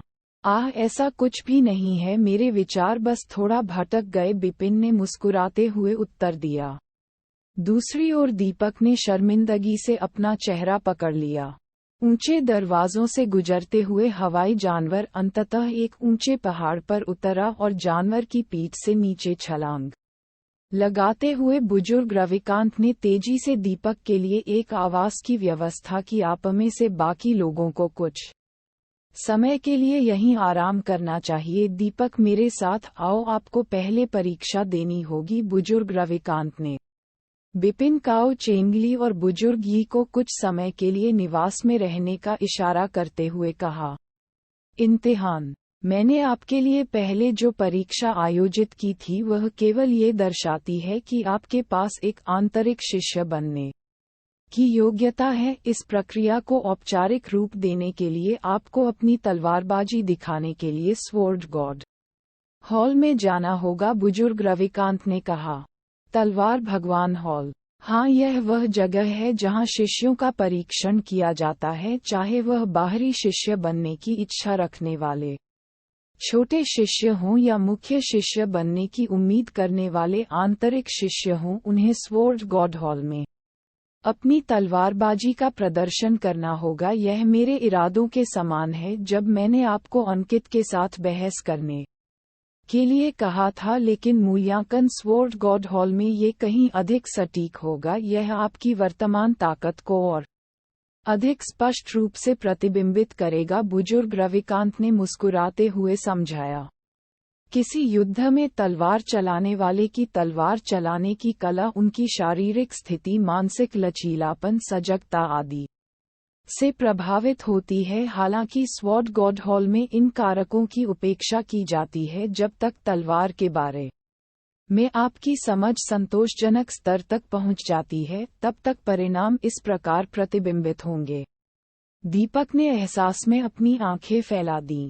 चलो चलें, बुजुर्ग रविकांत ने दीपक को अपने पीछे आने का इशारा करते हुए कहा। बिपिन आगे बढ़े और बोले, एल्डर रविकांत, मुझे भी स्वॉर्ड गॉड हॉल में दिलचस्पी है, क्या यह अनुचित होगा अगर मैं आपके पीछे चलूं? उसने पहले कभी ऐसी किसी चीज के बारे में नहीं सुना था जो किसी की तलवार चलाने की समझ का परीक्षण कर सके, और वह वास्तव में इस बात को लेकर उत्सुक था कि यह प्रणाली कैसे काम करती है। ये बुजुर्ग रविकांत सिर हिलाने से पहले एक पल के लिए झिझके। मुझे लगता है कि यह ठीक होना चाहिए। सामान्य परिस्थितियों में किसी भी बाहरी व्यक्ति को स्वॉर्ड गॉड हॉल में जाने की अनुमति नहीं होगी। हालांकि ये देखते हुए कि कैसे छोटे शिष्य भी परीक्षा देने के लिए परिसर में प्रवेश करने में सक्षम थे, ये ठीक होगा कि बिपिन को साथ में टैग किया जाए और दीपक के दोस्त के रूप में उनकी क्षमता पर नजर डाली जाए। इस प्रकार वे एक बार फिर हवाई जानवर की पीठ पर चढ़ गए और दूसरे पर्वत शिखर की ओर उड़ गए। इस पर्वत शिखर के बारे में विशेष रूप से आश्चर्यजनक बात ये थी कि इस पर एक तलवार जैसी इमारत जमीन में धंसी हुई थी जो एक टॉवर की याद दिलाती थी। ये स्वॉर्ड गॉड हॉल है। हर दिन कई छोटे शिष्य, बाहरी शिष्य और आंतरिक शिष्य अपनी तलवारबाजी का मूल्यांकन कराने के लिए आते हैं, बुजुर्ग रविकांत ने टॉवर में प्रवेश करते हुए कहा। जैसे ही वे अंदर दाखिल हुए, उन्होंने लॉबी के चारों ओर बहुत से लोगों को अपनी पीठ पर तलवारें लेकर खड़े देखा। उनके द्वारा उत्सर्जित आभा में तलवार के इरादे को महसूस किया जा सकता था। चौंकाने वाली बात ये थी कि उनकी अधिकांश खेती वास्तव में बिपिन की खेती से कम नहीं थी। जैसा कि एजियो के 6 संप्रदायों में से एक की अपेक्षा थी, यह वास्तव में बहुत सारे विशेषज्ञों से भरा हुआ है, बिपिन ने सोचा। उन्होंने सोचा था कि उनकी प्राचीन ऋषि 4 डैम खेती बहुत बुरी नहीं थी, लेकिन ये पता चला कि इसे केवल औसत ही माना जा सकता है। इसके अलावा जो लोग मौजूद थे वे अभी भी सबसे शक्तिशाली नहीं थे। ये कल्पना करना कठिन था कि मूल शिष्य, बुजुर्ग और संप्रदाय नेता कितने शक्तिशाली थे। ये जानते हुए कि उन दोनों को स्वॉर्ड गॉड हॉल के बारे में कुछ भी नहीं पता था, बुजुर्ग रविकांत ने बताया कि स्वॉर्ड गॉड हॉल में कई कमरे हैं और उनमें से हर एक में एक स्वॉर्ड गॉड पेडेस्टल है। जब तक आप पर्याप्त संख्या में स्वॉर्ड पवेलियन सिक्के का भुगतान करते हैं, आप कमरे में प्रवेश कर सकेंगे और अपनी तलवारबाजी का परीक्षण कर सकेंगे। निसंदेह आपके द्वारा दी जाने वाली पहली परीक्षा मुफ्त है। इसके बाद की परीक्षाओं के लिए धन की आवश्यकता होती है। दीपक ने राहत की सांस ली। वह अभी अभी एसेंडेंट क्लाउड स्वॉर्ड पवेलियन में आया था और उसे अभी भी पता नहीं था कि स्वॉर्ड पवेलियन के सिक्के कैसे दिखते थे। ऐसा कोई रास्ता नहीं था कि वह आवश्यक धनराशि निकाल पाता। एक पल के लिए यहाँ रुके, मैं एक कमरा खोलूंगा। दीपक, आप पहले बिपिन में प्रवेश कर सकते हैं। यदि आप इसे आजमाना चाहते हैं तो आप उसके पूरा होने के बाद प्रवेश कर सकते हैं। स्वॉर्ड गॉड पेडेस्टल एक समय में केवल एक कल्टीवेटर का आकलन कर सकता है, अन्यथा ये स्वॉर्ड इंटेंट को स्कैन करने में हस्तक्षेप करेगा। बड़े रविकांत ने सामने रिसेप्शनिस्ट के पास जाने से पहले कहा। कुछ ही देर में वे पहले से ही एक अलंकृत दरवाजे के सामने खड़े थे। बुजुर्ग रविकांत ने दीपक की ओर रुख किया और कहा कि कमरे में प्रवेश करने के बाद अपनी तलवार को कसकर पकड़ें और अपनी तलवार के इरादे और अपनी तलवार कौशल की संकल्पना को उजागर करें। यदि आपके तलवार के इरादे की अभिव्यक्ति 1 मीटर से अधिक हो जाती है तो आप बनने के लिए पात्र होंगे। एक छोटा शिष्य 10 मीटर और आप एक बाहरी शिष्य बनने में सक्षम होंगे 30 मीटर और आप आंतरिक शिष्य की श्रेणी में शामिल होने के लिए योग्य हैं। अभी 30 मीटर वह लक्ष्य है जो आपको अपने लिए निर्धारित करना चाहिए। 30 मीटर दूर दीपक ने धीरे से सिर हिलाया। उसके पास बहुत अधिक गेज नहीं था और 30 मीटर तक पहुंचना कठिन था। दीपक के चेहरे पर चिंतनशील भाव देखकर बुजुर्ग रविकांत ने मुस्कुराते हुए समझाया, चिंता मत करो, तलवार के इरादे की अभिव्यक्ति तलवार चलाने की आपकी समझ पर निर्भर करती है, न कि आपकी तलवार क्यूई पर। आपकी खेती से 30 मीटर लंबी तलवार बनाना असंभव है क्यूई। मैंने देखा कि दीपक अजीब तरह से अपना सिर खुजला रहा है। अपने वर्तमान तलवार कौशल के साथ वह केवल लगभग 2 से 3 मीटर लंबी तलवार ही चला सकता था। 30 मीटर उसकी वर्तमान क्षमताओं से कहीं अधिक थी। तो जिस तलवार के इरादे की अभिव्यक्ति के बारे में बुजुर्ग रविकांत बात कर रहे थे, वह तलवार क्यूई का जिक्र नहीं कर रहा था। जिया, दीपक ने धक्का देकर दरवाजा खोला और अंदर चला गया। इस बीच बिपिन ने बुजुर्ग रविकांत की ओर रुख किया और उत्सुकता से पूछा कि क्या मैं पूछ सकता हूं कि एक आंतरिक शिष्य की तलवार के इरादे की अभिव्यक्ति के लिए सबसे अच्छा रिकॉर्ड क्या है? यदि चयन में सफल होने के लिए 30 मीटर की न्यूनतम आवश्यकता थी तो एसेंडेंट क्लाउड स्वॉर्ड पवेलियन में सर्वश्रेष्ठ तलवार अभ्यासकर्ताओं का रिकॉर्ड क्या था? सामान्य परिस्थितियों में कोई व्यक्ति मुख्य शिष्य बनने के योग्य होगा यदि उसकी तलवार के इरादे की अभिव्यक्ति 100 मीटर तक पहुंच जाए। ऐसा कहा जा रहा है कि ऐसे कई आंतरिक शिष्य हैं जिन्होंने उस रिकॉर्ड को पार कर लिया है और कुछ सर्वश्रेष्ठ आंतरिक शिष्य तो 300 मीटर तक भी पहुंच गए हैं और आगे बढ़े। रविकांत ने कहा। 300 मीटर। बिपिन चकित रह गया।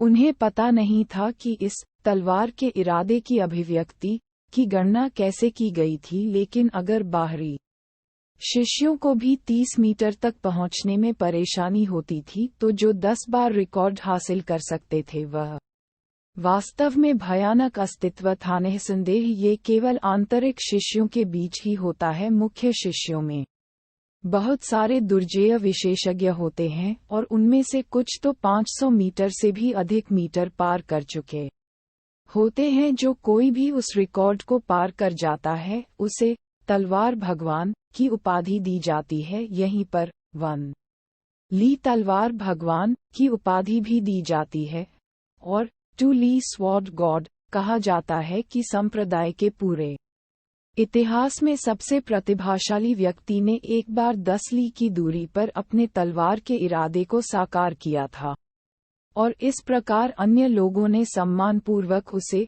10 ली स्वॉर्ड गॉड एक बुजुर्ग रविकांत के रूप में संबोधित किया था। उसकी आंखों में चमकती प्रशंसा के साथ समझाया। 10 ली तलवार भगवान बिपिन आश्चर्यचकित थे, जबकि अन्य तलवार अभ्यासी इस बात से निराश थे कि उनकी तलवार कितनी छोटी थी। वह विशेषज्ञ वास्तव में 10 ली से ऊपर पहुंच गया। ये वास्तव में अकल्पनीय था। क्या मैं जान सकता हूं कि आपकी तलवार का इरादा कितना सफल हो सकता है? बुजुर्ग रविकांत बिपिन ने जिज्ञासा से पूछा।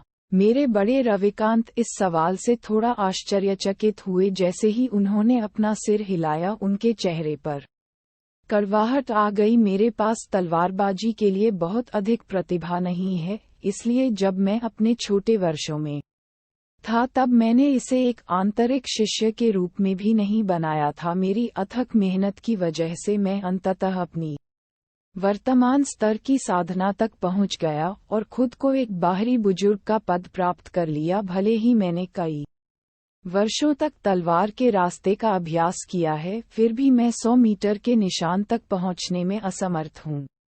वर्तमान में मैं केवल 90 वर्ष का हूं। 7 मीटर 97 मीटर यह पहले से ही एक दुर्जेय उपलब्धि है, बिपिन ने टिप्पणी की जब उसने अपने सामने सीलबंद कमरे की ओर नजर डाली। उनके इस शिष्य ने केवल एक रात के लिए उनसे तलवारबाजी सीखी थी और उन्होंने बमुश्किल उनकी एक तकनीक को समझा था। ये देखते हुए कि उनके शिष्य को तलवार के रास्ते की गहरी समझ नहीं थी, फिर भी वह आश्चर्यचकित हुए बिना नहीं रह सके कि उनका शिष्य कितना अच्छा प्रदर्शन करेगा। कमरे में प्रवेश करते ही दीपक ने पहली चीज जो देखी वह एक गोल चौकी थी जिसके बीच में एक तलवार कसकर फंसी हुई थी। ये तथाकथित स्वॉर्ड गॉड पेडेस्टल होना चाहिए जिसके बारे में बुजुर्ग रविकांत ने बात की थी। उसके ठीक सामने का स्थान एक विशाल जंगल था। किसी के तलवार के इरादे को कई मीटर से आगे जाने की अनुमति देने के लिए कमरे के सामने और ऊपर कोई दीवारें नहीं थीं, अन्यथा ऐसा कमरा बनाना बहुत महंगा होता जिसमें तलवार के इरादे की अभिव्यक्ति हो सकती थी। आसन पर कदम रखते ही दीपक ने तलवार खींची और एक गहरी सांस ली और अपना सारा ध्यान केंद्रित करते हुए अपनी ऊर्जा को चलाना शुरू कर दिया। तलवार का इरादा किसी की तलवार चलाने की समझ पर आधारित होता है। वह एक दशक से अपनी तलवारबाजी का अभ्यास कर रहा था जब वह अभी भी छोटा था, इसलिए वह तलवारबाजी के प्रति गहरी समझ और भावना रखता था। तलवार को पकड़ते ही उसे ऐसा महसूस हुआ मानो उसका हाथ तलवार में समा रहा हो। ये कोई हथियार न होकर उसकी बांह का ही विस्तार था। वेंग उसकी अवधारणा को भांपते हुए तलवार जोर जोर से गूंजने लगी, क्योंकि आगे बढ़ने से पहले तलवार भगवान के आसन के चारों ओर एक दूधिया सफेद चमक इकट्ठा हो गई। दृढ़ दृष्टि से दीपक ने अपनी ऊर्जा को उसकी सीमा तक पहुंचाया।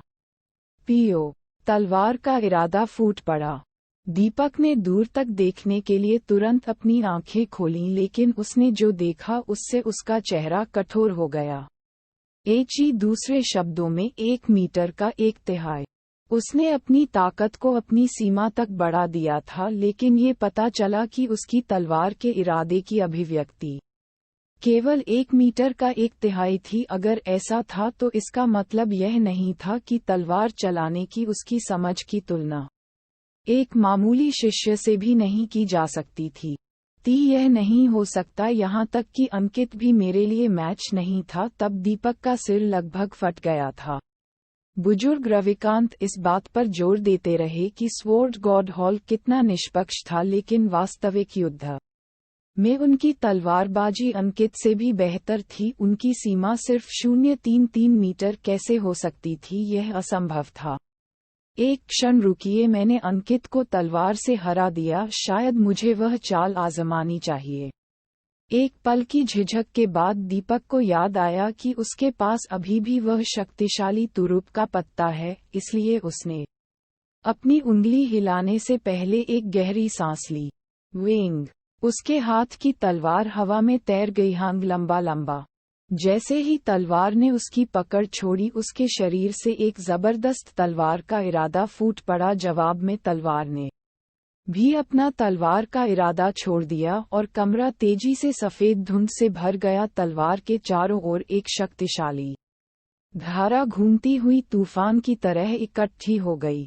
ये दीपक एक बार फिर चौंक गया जब उन्होंने अपने भीतर तलवार के इरादे को उसकी सीमा तक धकेला तो अभिव्यक्ति केवल 0.33 मीटर की थी, लेकिन जैसे ही उन्होंने तलवार उछालने की तकनीक का इस्तेमाल किया जो उनके शिक्षक ने उन्हें तलवार चलाने से पहले ही सिखा दी थी, इससे पहले ही इतना बड़ा हंगामा हो चुका था। उसने तकनीक का क्रियान्वयन पूरा कर लिया कि उसे किस प्रकार के परिणाम प्राप्त होंगे।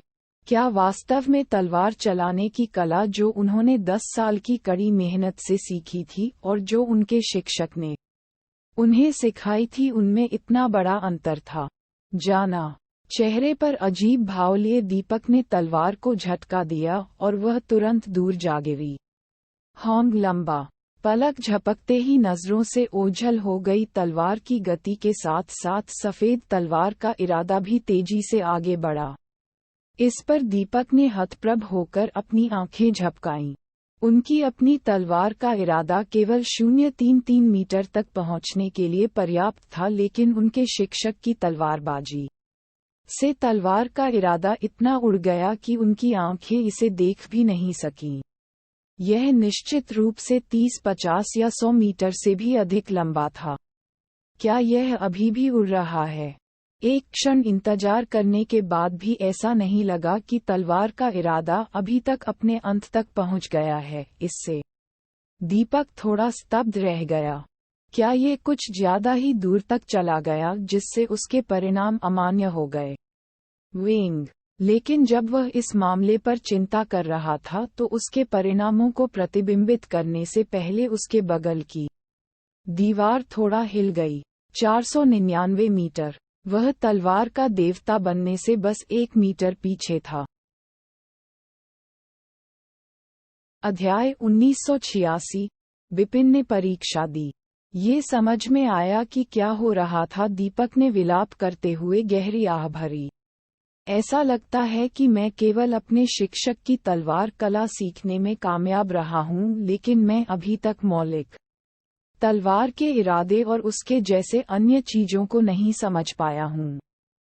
उन्होंने सोचा था कि उनकी 10 साल की कड़ी मेहनत से उनके लिए एसेंडेंट क्लाउड स्वॉर्ड पवेलियन में एक मामूली शिष्य बनना बहुत मुश्किल नहीं होगा। हालांकि ऐसा लग रहा था कि उन्होंने अपनी क्षमताओं को बहुत अधिक महत्व दिया था।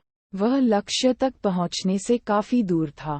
यह कोई आश्चर्य की बात नहीं थी कि संसाधनों की कमी न होने और अमन के मार्गदर्शन में रहने के बावजूद सोहना बमुश्किल एक छोटे शिष्य के रूप में सफल हो सका, ये देखते हुए कि कैसे उसने अकेले तलवारबाजी का अभ्यास किया था और उस समय झेकी का उपयोग भी नहीं कर सकता था।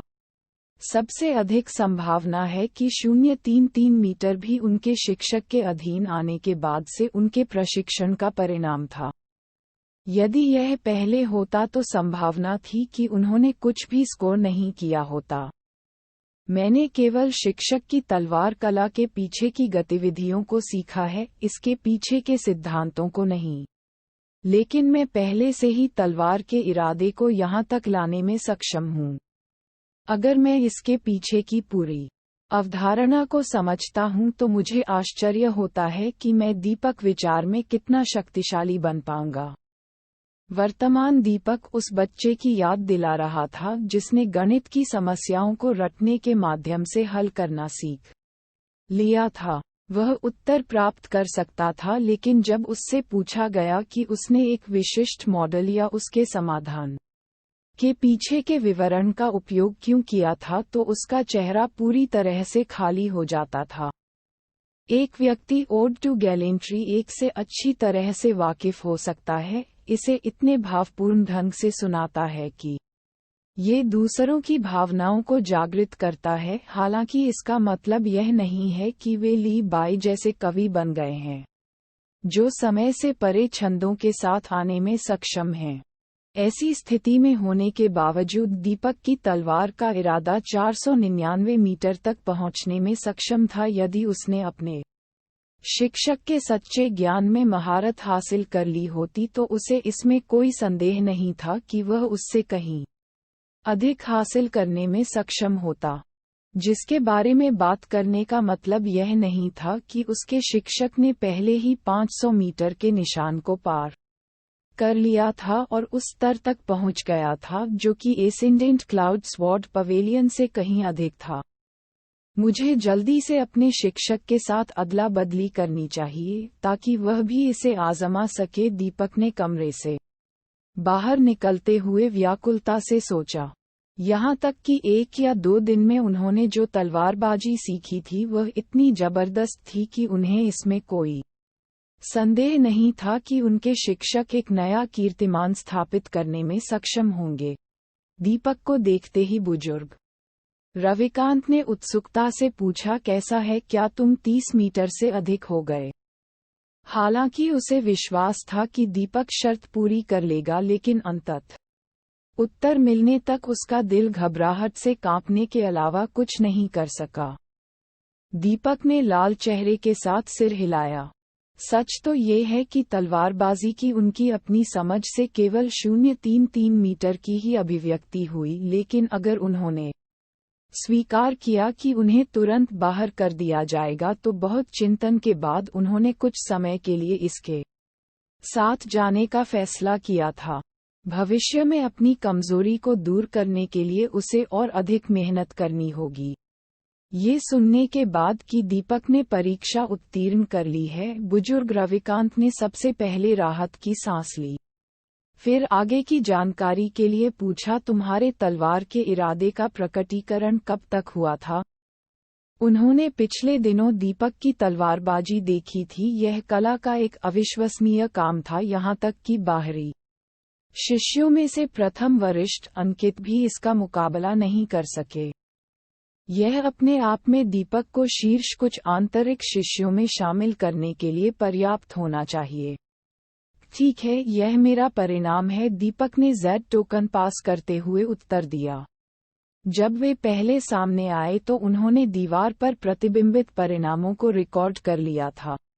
ये देखकर कि दीपक इतना शर्मिंदा हुआ कि उसने जोर से कहने के बजाय उसे Z टोकन भेंट किया। बुजुर्ग रविकांत ने सहज ही मान लिया कि दीपक के परिणाम भयानक होंगे। आपको अपने वर्तमान परिणामों के बारे में बहुत चिंतित होने की आवश्यकता नहीं है। आप अभी भी युवा हैं और जब तक आप आंतरिक शिष्यों की श्रेणी में शामिल होने में सक्षम हैं, इसमें कोई संदेह नहीं है कि आप भविष्य में तेजी से सुधार करने में सक्षम होंगे।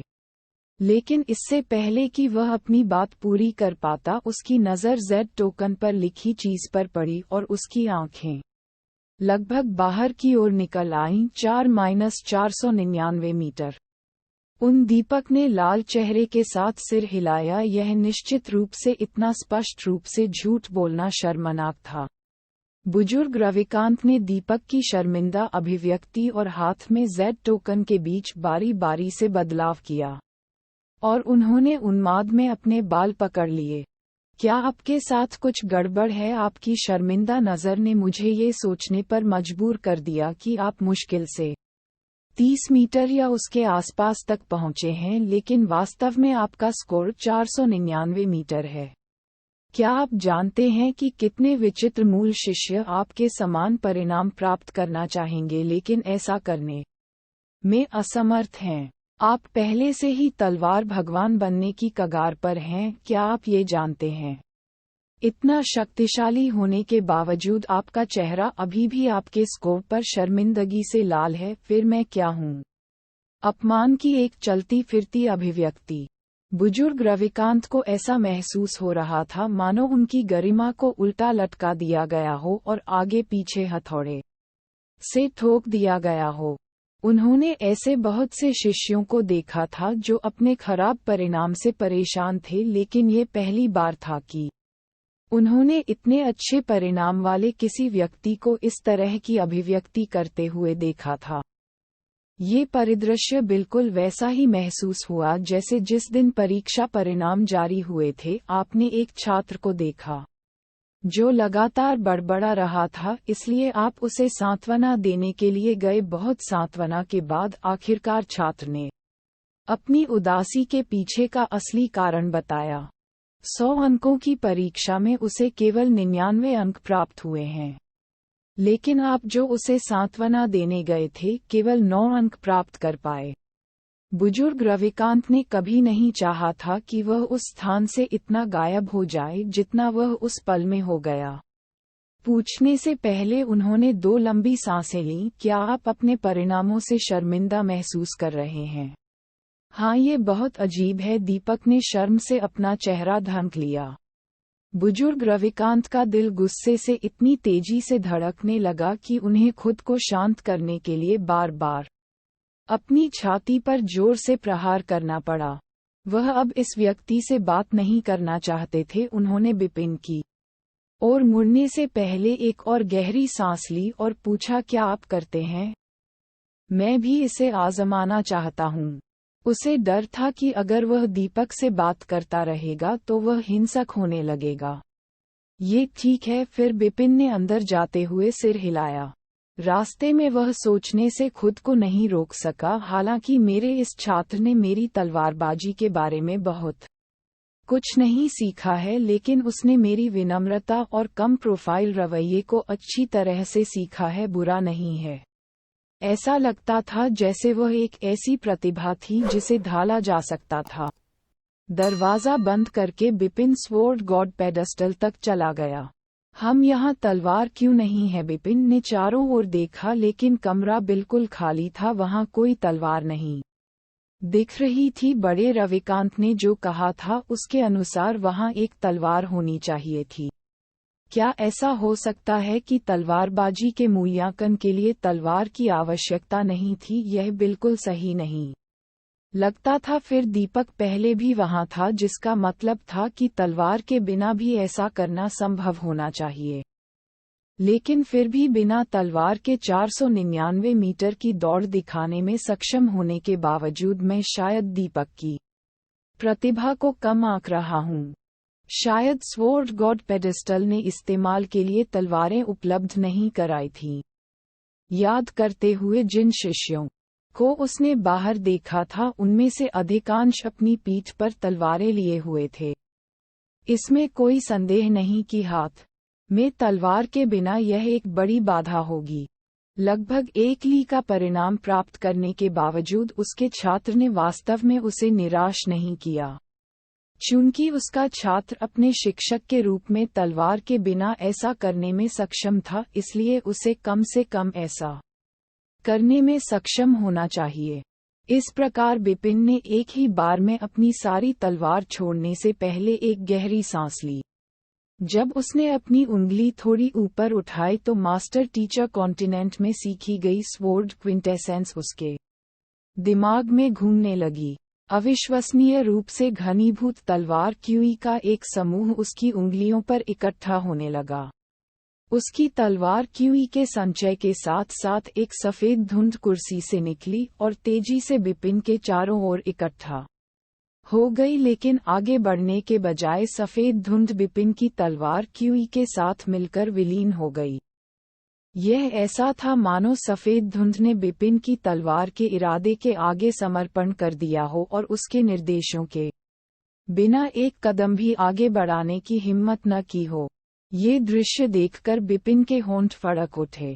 आखिर ये क्या चल रहा था? यदि ऐसा था तो क्या इसका मतलब यह नहीं था कि उसकी तलवार के इरादे की अभिव्यक्ति 1 मीटर भी लंबी नहीं थी? निश्चय ही वह अपने प्रत्यक्ष शिष्य अधिकार से कमतर नहीं था। अगर सचमुच ऐसा होता तो ये सचमुच बहुत बड़ी शर्मिंदगी होती।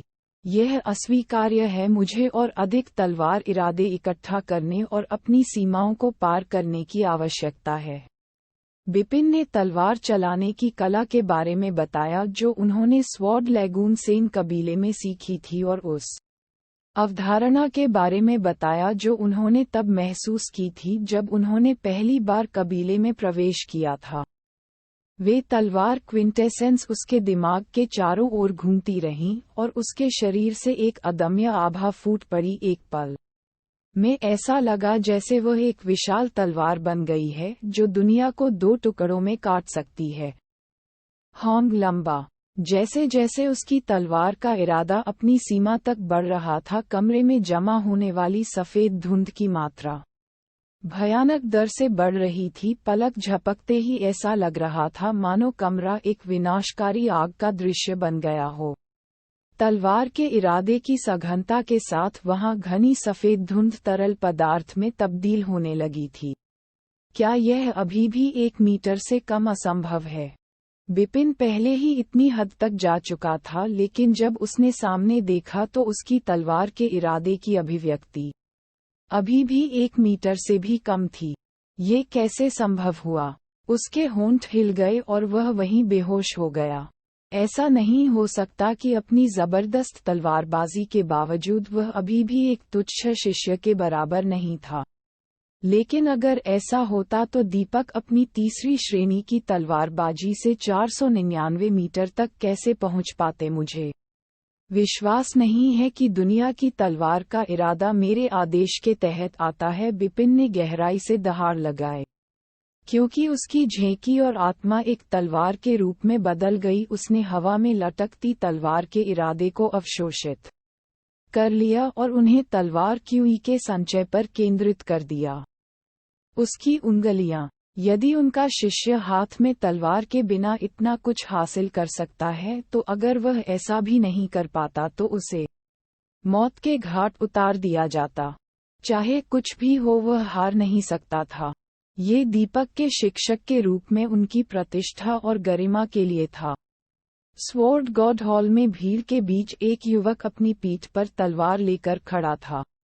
जैसे ही उन्होंने लॉबी में कदम रखा, वहां एक भी व्यक्ति ऐसा नहीं था जो उनके पास आने की हिम्मत कर सके। ऐसा लग रहा था मानो उनका कोई स्वाभाविक स्वभाव हो जिसने भीड़ को उनसे दूर कर दिया हो। तेज हंसी हवा में गूंज उठी और भीड़ एक बार फिर तितर बितर हो गई और दूसरे युवक के लिए रास्ता खुल गया। जूनियर लक्ष्मण, क्या आप अपनी तलवारबाजी का फिर से मूल्यांकन करने के लिए यहाँ हैं? क्या आप मेरे साथ प्रतिस्पर्धा करने में रुचि रखते हैं? इस युवक की शक्ल शक्तिशाली दिखती थी। उसकी ऊंचाई के कारण कमरे में अन्य लोगों की तुलना में वह मुर्गियों के झुंड के बीच में खड़े क्रेन की तरह खड़ा था।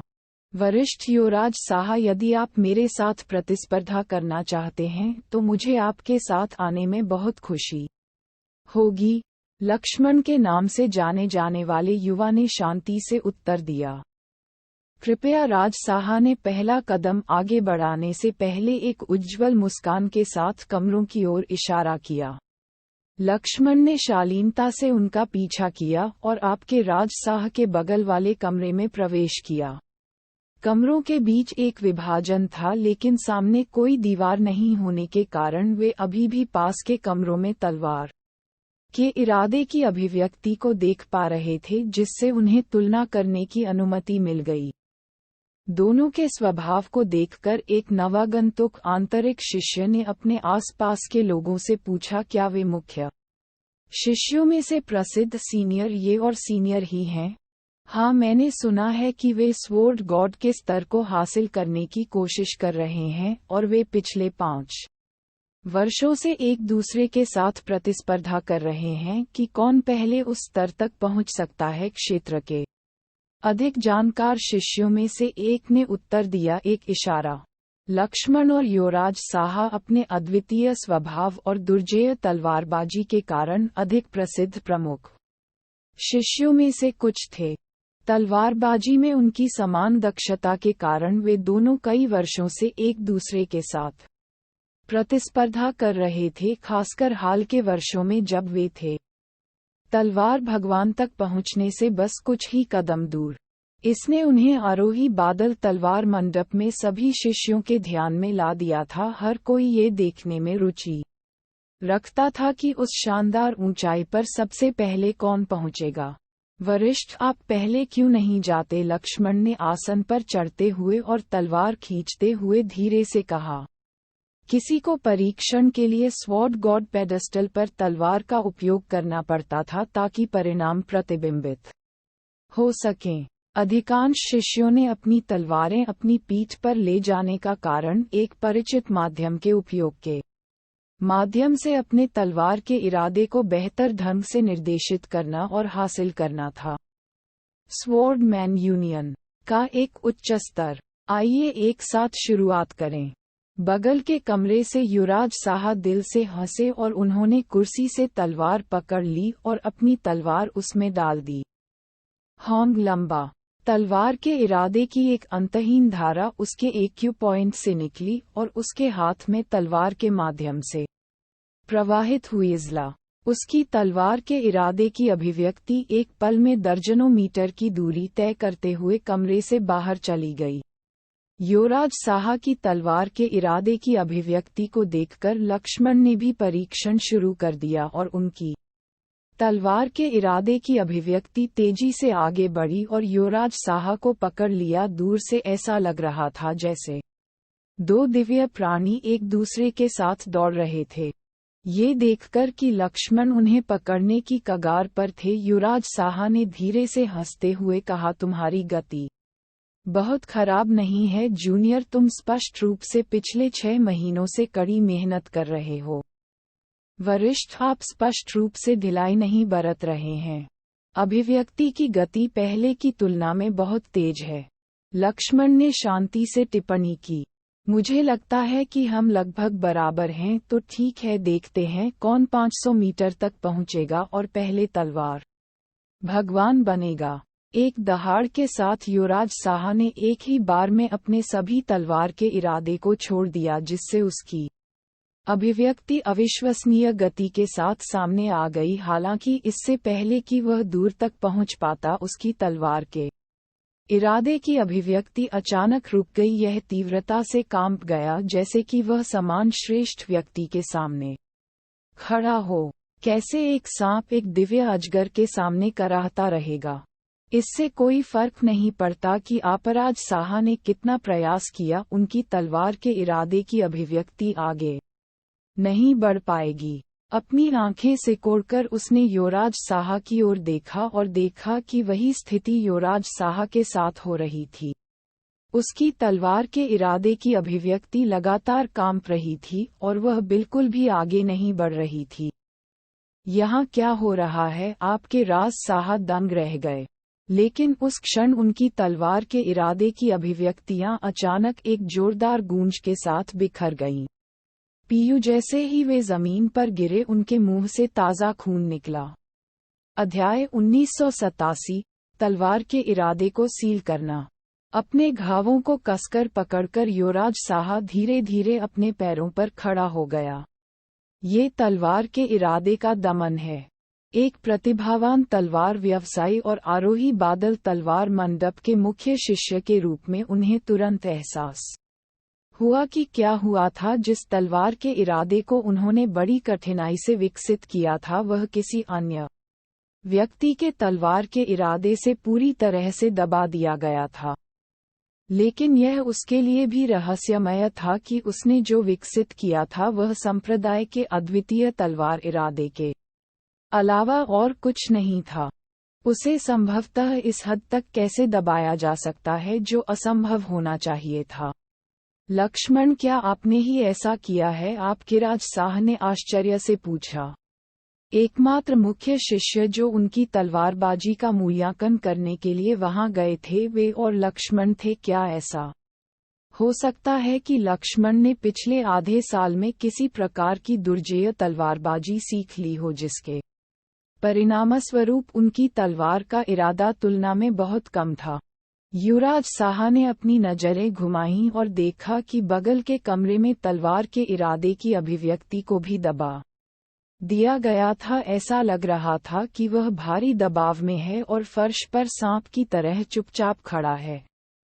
यह मैं नहीं हूँ, मैं भी अपनी तलवार के इरादे को नियंत्रित नहीं कर सकता हूँ। इससे पहले कि वह अपनी बात पूरी कर पाता, लक्ष्मण की तलवार के इरादे की अभिव्यक्ति अचानक नष्ट हो गई, जिससे उसके मुंह से खून बहने लगा। ऐसा नजारा देखकर युवराज साहा की आंखें आश्चर्य से फैल गईं।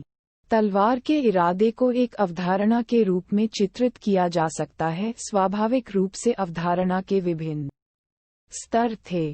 एक उदाहरण के रूप में कविता को लें। तांग राजवंश में भी जब ली बाय लुशान के विद्रोह के बाद देश की दुर्दशा के बारे में चिंतित थे तो उन्हें पहले स्वर्ग में चढ़ना था और बहते रक्त रंगों के साथ समाप्त होने से पहले देवी देवताओं के साथ अच्छा समय बिताना था। हरे भरे मैदान में रेशम के कॉरोनेट्स पहने हुए लाल दुष्ट जानवर। दो उन लोगों के लिए जिनके पास अवधारणा की थोड़ी कमी थी, वे चिल्ला रहे होंगे, वे बकवास। बेशक ये सिर्फ एक सादृश्य था। सच्चे तलवार के इरादे के बीच एक पदानुक्रम था। जब निचली अवधारणाओं के तलवार के इरादों का सामना उच्च अवधारणा के तलवार के इरादों से होता था तो पूर्व के लिए डर से डर जाना स्वाभाविक था।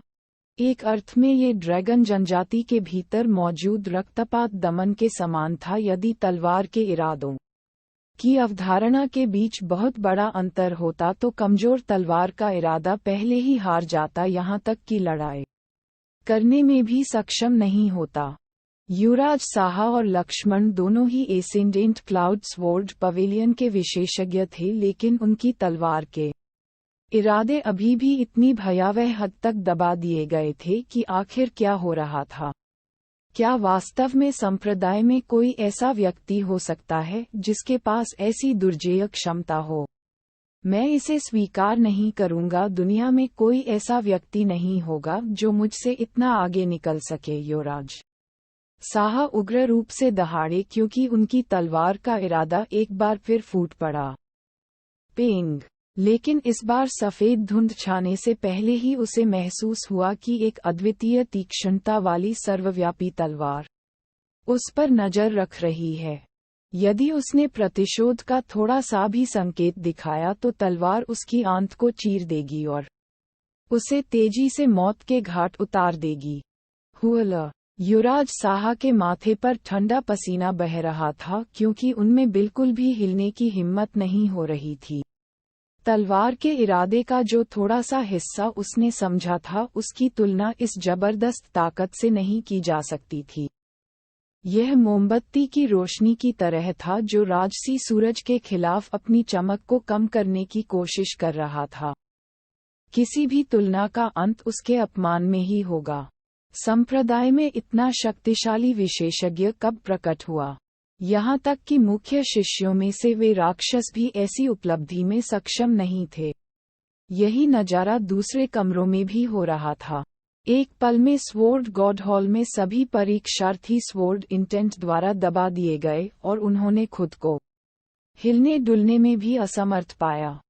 टावर में पीड़ा की चीखें गूंज उठी। एसेंडेंट क्लाउड स्वॉर्ड पवेलियन का स्वॉर्ड विजडम का संग्रह असंख्य पुस्तकों से युक्त एक विशाल पुस्तकालय था। अलमारियों के बीच में बुजुर्ग वासुदेव चल रहे थे जो पिछले कुछ महीनों से वर्गीकरण के अनुसार किताबें पैक करने में व्यस्त थे। इस भव्य ऑपरेशन को पूरा करने में उन्हें काफी मेहनत करनी पड़ी। बुजुर्ग वासुदेव, आपके लिए यह वास्तव में कठिन रहा है। आपकी नई वर्गीकरण प्रणाली के साथ दूसरों के लिए पुस्तकालय में आवश्यक संसाधनों को ढूंढना बहुत आसान हो जाएगा, एक बुजुर्ग ने मुस्कुराते हुए कहा जब वह वहां गया। वह तलवार बुद्धि के संग्रह जियांग युआन के दूसरे बुजुर्ग थे। वास्तव में तलवार बुद्धि के संग्रह की किताबों में पूर्ववर्तियों की कई पीढ़ियों से तलवार का इरादा शामिल है जो किसी की जन्मजात प्रतिभा और अनुभवों पर निर्भर करता है। तलवार का इरादा जो प्रत्येक तलवार अभ्यासकर्ता समझता है वह एक दूसरे से काफी भिन्न हो सकता है। इन सभी पुस्तकों को वर्गीकृत करने का प्रयास करना वास्तव में कठिन रहा है, बुजुर्ग वासुदेव ने आलस्य से अपनी पीठ फैलाते हुए कहा। इतने महीनों के बाद आखिरकार यह हो गया, लेकिन यह एकमात्र समय है जब मैं ऐसा कर रहा हूँ। मैं इन पुस्तकों को फिर से बंद करने के बजाय आत्महत्या करना पसंद करूंगा। एल्डरजीवन कपूर ने सिर हिलाया। तलवार का इरादा किताबों के भीतर सील कर दिया गया है ताकि तलवार चलाने वाले किताबें खोलकर और उन्हें बारीकी से देखकर हमारे पूर्ववर्तियों की ताकत को समझ सकें।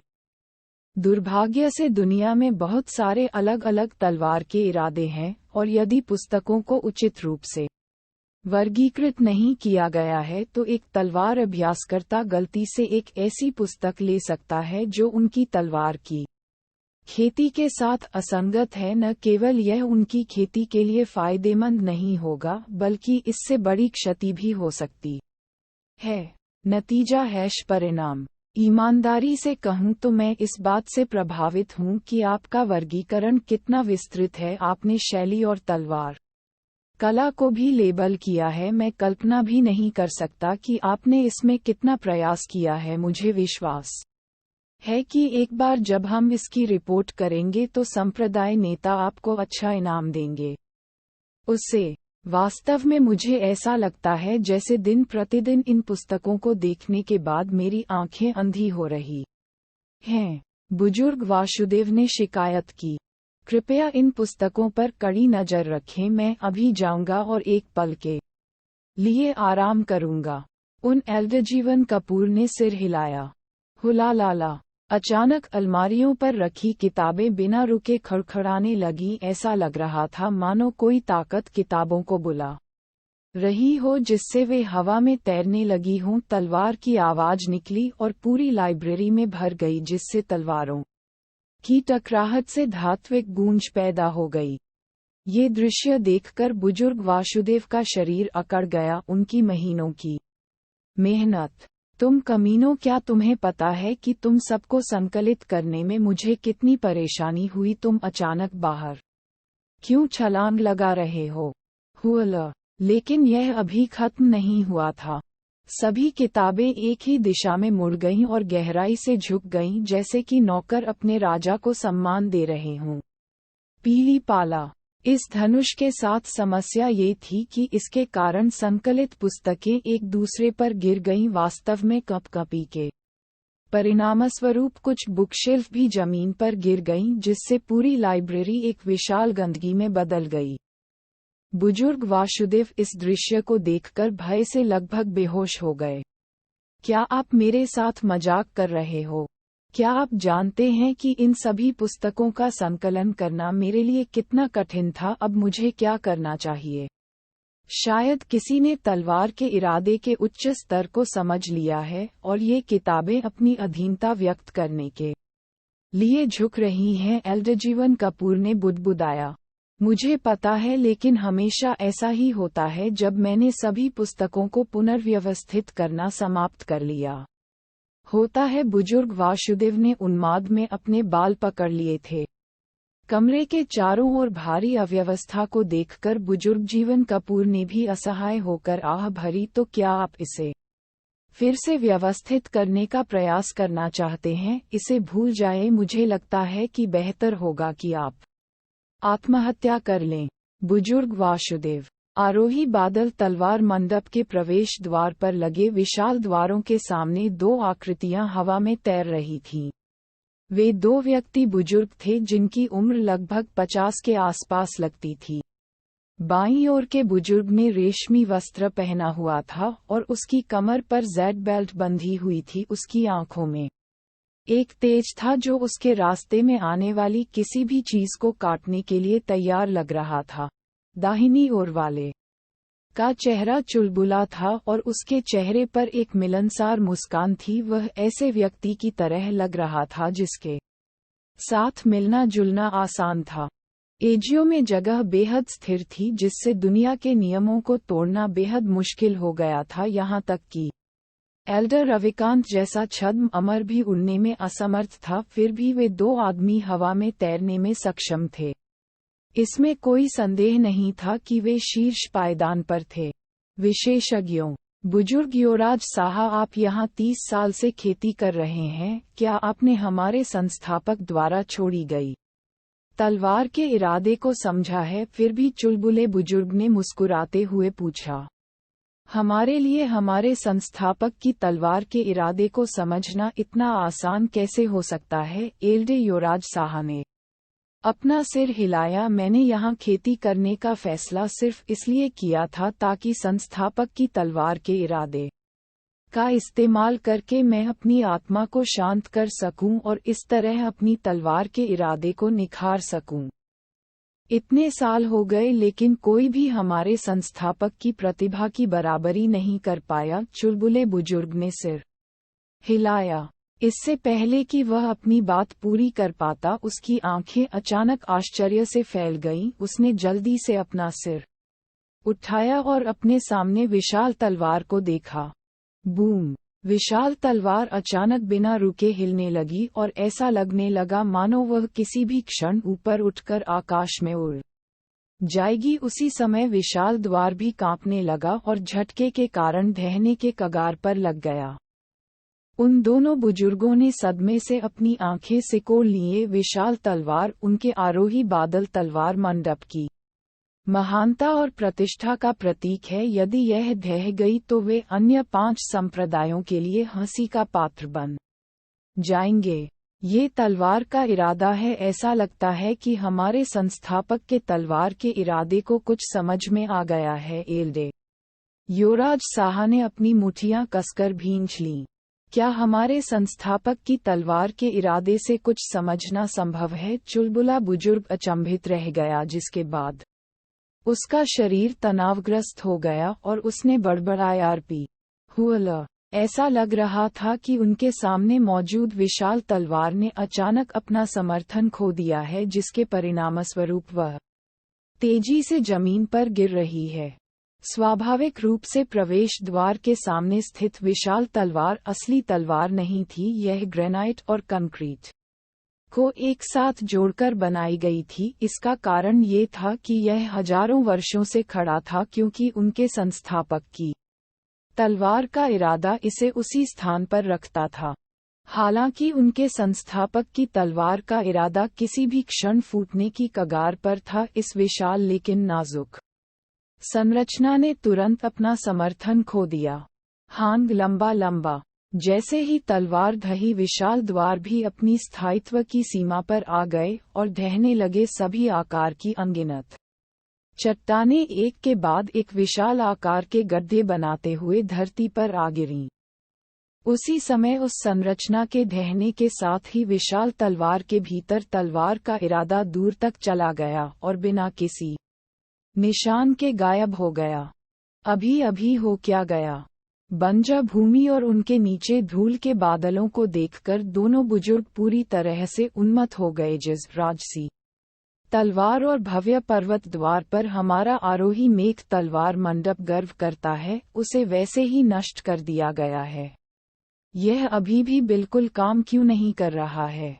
अपने जीवन काल में अनुभव किए गए सभी तलवार इरादों के माध्यम से चलते हुए उसने अपने सामने तलवार के इरादे की अभिव्यक्ति को देखा और यह अभी भी 1 मीटर से अधिक नहीं हुआ था। इससे उसे इतना निराशा महसूस हुई कि वह मौके पर ही विस्फोट कर सकता था। वह मास्टर टीचर महाद्वीप के एक प्रसिद्ध तलवारबाज थे। अगर दूसरों को पता चला कि उसकी लंबाई केवल 1 मीटर है तो वह शर्मिंदगी से मर जाएगा। बिपिन को ये बात इतनी नागवार गुजरी कि उसकी जीने की इच्छा भी खत्म होने लगी थी। इसे भूल जाओ, मुझे लगता है कि यह मेरी सीमा है। फिर गहरी आह भरते हुए बिपिन अपनी तलवार के इरादे को वापस लेने ही वाला था कि अचानक उसकी आंखों के सामने एक धुंधलापन छा गया। उसका सिर अचानक थोड़ा पीछे की ओर झटका लगा, जैसे ऐसा महसूस हुआ कि उसके सिर में कुछ घुस गया है, और अगले ही पल उसे अपनी चेतना पर एक भयानक तीक्ष्णता महसूस हुई। स्वर्ग पथ की लाइब्रेरी का सुनहरा पन्ना उड़ गया। पढ़ा। इसने बिपिन के दिमाग में जो कुछ भी घुसा था उसे तुरंत सील कर दिया। क्या मेरा स्वर्णिम पृष्ठ? बिपिन सदमे से लगभग बेहोश हो गया। वह सुनहरा पन्ना था जो उसे हाल ही में दीपक की गंभीर स्वीकृति से मिला था। यह एजियो पर उसका सबसे बड़ा तुरुप का इक्का बनने जा रहा था। इससे उबरने के लिए वह कई द्वंद्वों से लड़ना और एक बेवकूफ लौकी के स्नान का पानी पीना पसंद करेगा। उनकी चोटें स्वर्णिम पृष्ठ का उपयोग करती हैं। यति अचानक किसी चीज को सील करने के लिए अपनी मर्जी से उड़ गई, क्या बर्बादी है। बिपिन के हृदय पर तीव्र दर्द हुआ और उसकी सांसें लगभग थम गईं। आखिर चीजें उसके मुताबिक क्यों नहीं हो रही थीं?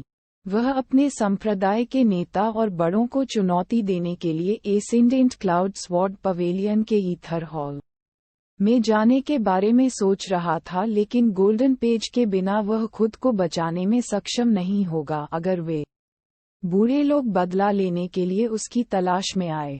जबकि किसी की पहचान सामान्य ईथर हॉलसेट में छुपाई गई थी, यह मानना नादानी होगी कि यह असेंडेंट क्लाउड तलवार मंडप के लिए समान था, यह मानते हुए कि यह संप्रदाय के पूर्ण नियंत्रण के तहत एक स्वतंत्र सवा था। ऊपरी क्षेत्रों के लिए इसे ट्रैक करना बहुत मुश्किल नहीं होना चाहिए। उसे नीचे मुझे देखने दो कि वह कौन सी बकवास है जिसने मेरे बच्चे को बर्बाद कर दिया। गुस्से से अपने दांत पीस रहा था बिपिन ने स्वर्ग के पथ की पुस्तक खोलने से पहले जल्दी से अपनी तलवार वापस ले ली। इसमें उसने तलवार क्यूई की एक शुद्ध मंडली को मछली टैंक में सुनहरी मछली की तरह तैरते देखा। बस इसी बात पर एक सुनहरा पन्ना बर्बाद हो गया। बिपिन को लगा कि उसके दिल पर दबाव और कस रहा है। ये पहले से ही काफी निराशाजनक था कि वह 1 मीटर भी नहीं दिखा सका, लेकिन कौन जानता था कि उसका सबसे बड़ा तुरुप का इक्का भी इस बकवास में बर्बाद हो जाएगा। गहरी आह भरते हुए वह स्वर्ग के पथ की पुस्तक को बंद करने ही वाला था कि तभी उसे कुछ नजर आया। उसने तलवार को करीब से देखा और उसकी भौहें अचानक ऊपर उठ गईं। तलवार का यह उछाल क्यूई को अजीब तरह से परिचित लगा। ये तलवार के इरादे के समान स्रोत से प्रतीत होता है जो मुझे संप्रदाय के प्रवेश द्वार पर विशाल तलवार से महसूस हुआ था। वह बस उस तक पहुंचने और उसे छूने ही वाला था कि बाहर तेजी से कदमों की आवाज सुनाई दी। बिपिन भाई, आप ठीक तो हो ना? उसने अपना सिर घुमाया तो उसने देखा कि उसके पीछे का दरवाजा लगातार बज रहा है। ऐसा लग रहा था कि अगर उसने जल्द ही दरवाजा नहीं खोला तो बड़े रविकांत और दीपक उसकी सुरक्षा की जांच करने के लिए अंदर आ जाएंगे। मैं ठीक हूँ, बिपिन ने जवाब में चिल्लाकर कहा। बाहर निकलने से पहले उसने जल्दी से स्वर्ग के पथ की पुस्तक को वापस पुस्तकालय में रख दिया। दोस्तों, स्टोरी अगर अच्छा लगे तो लाइक करना, सब्सक्राइब करना और शेयर करना।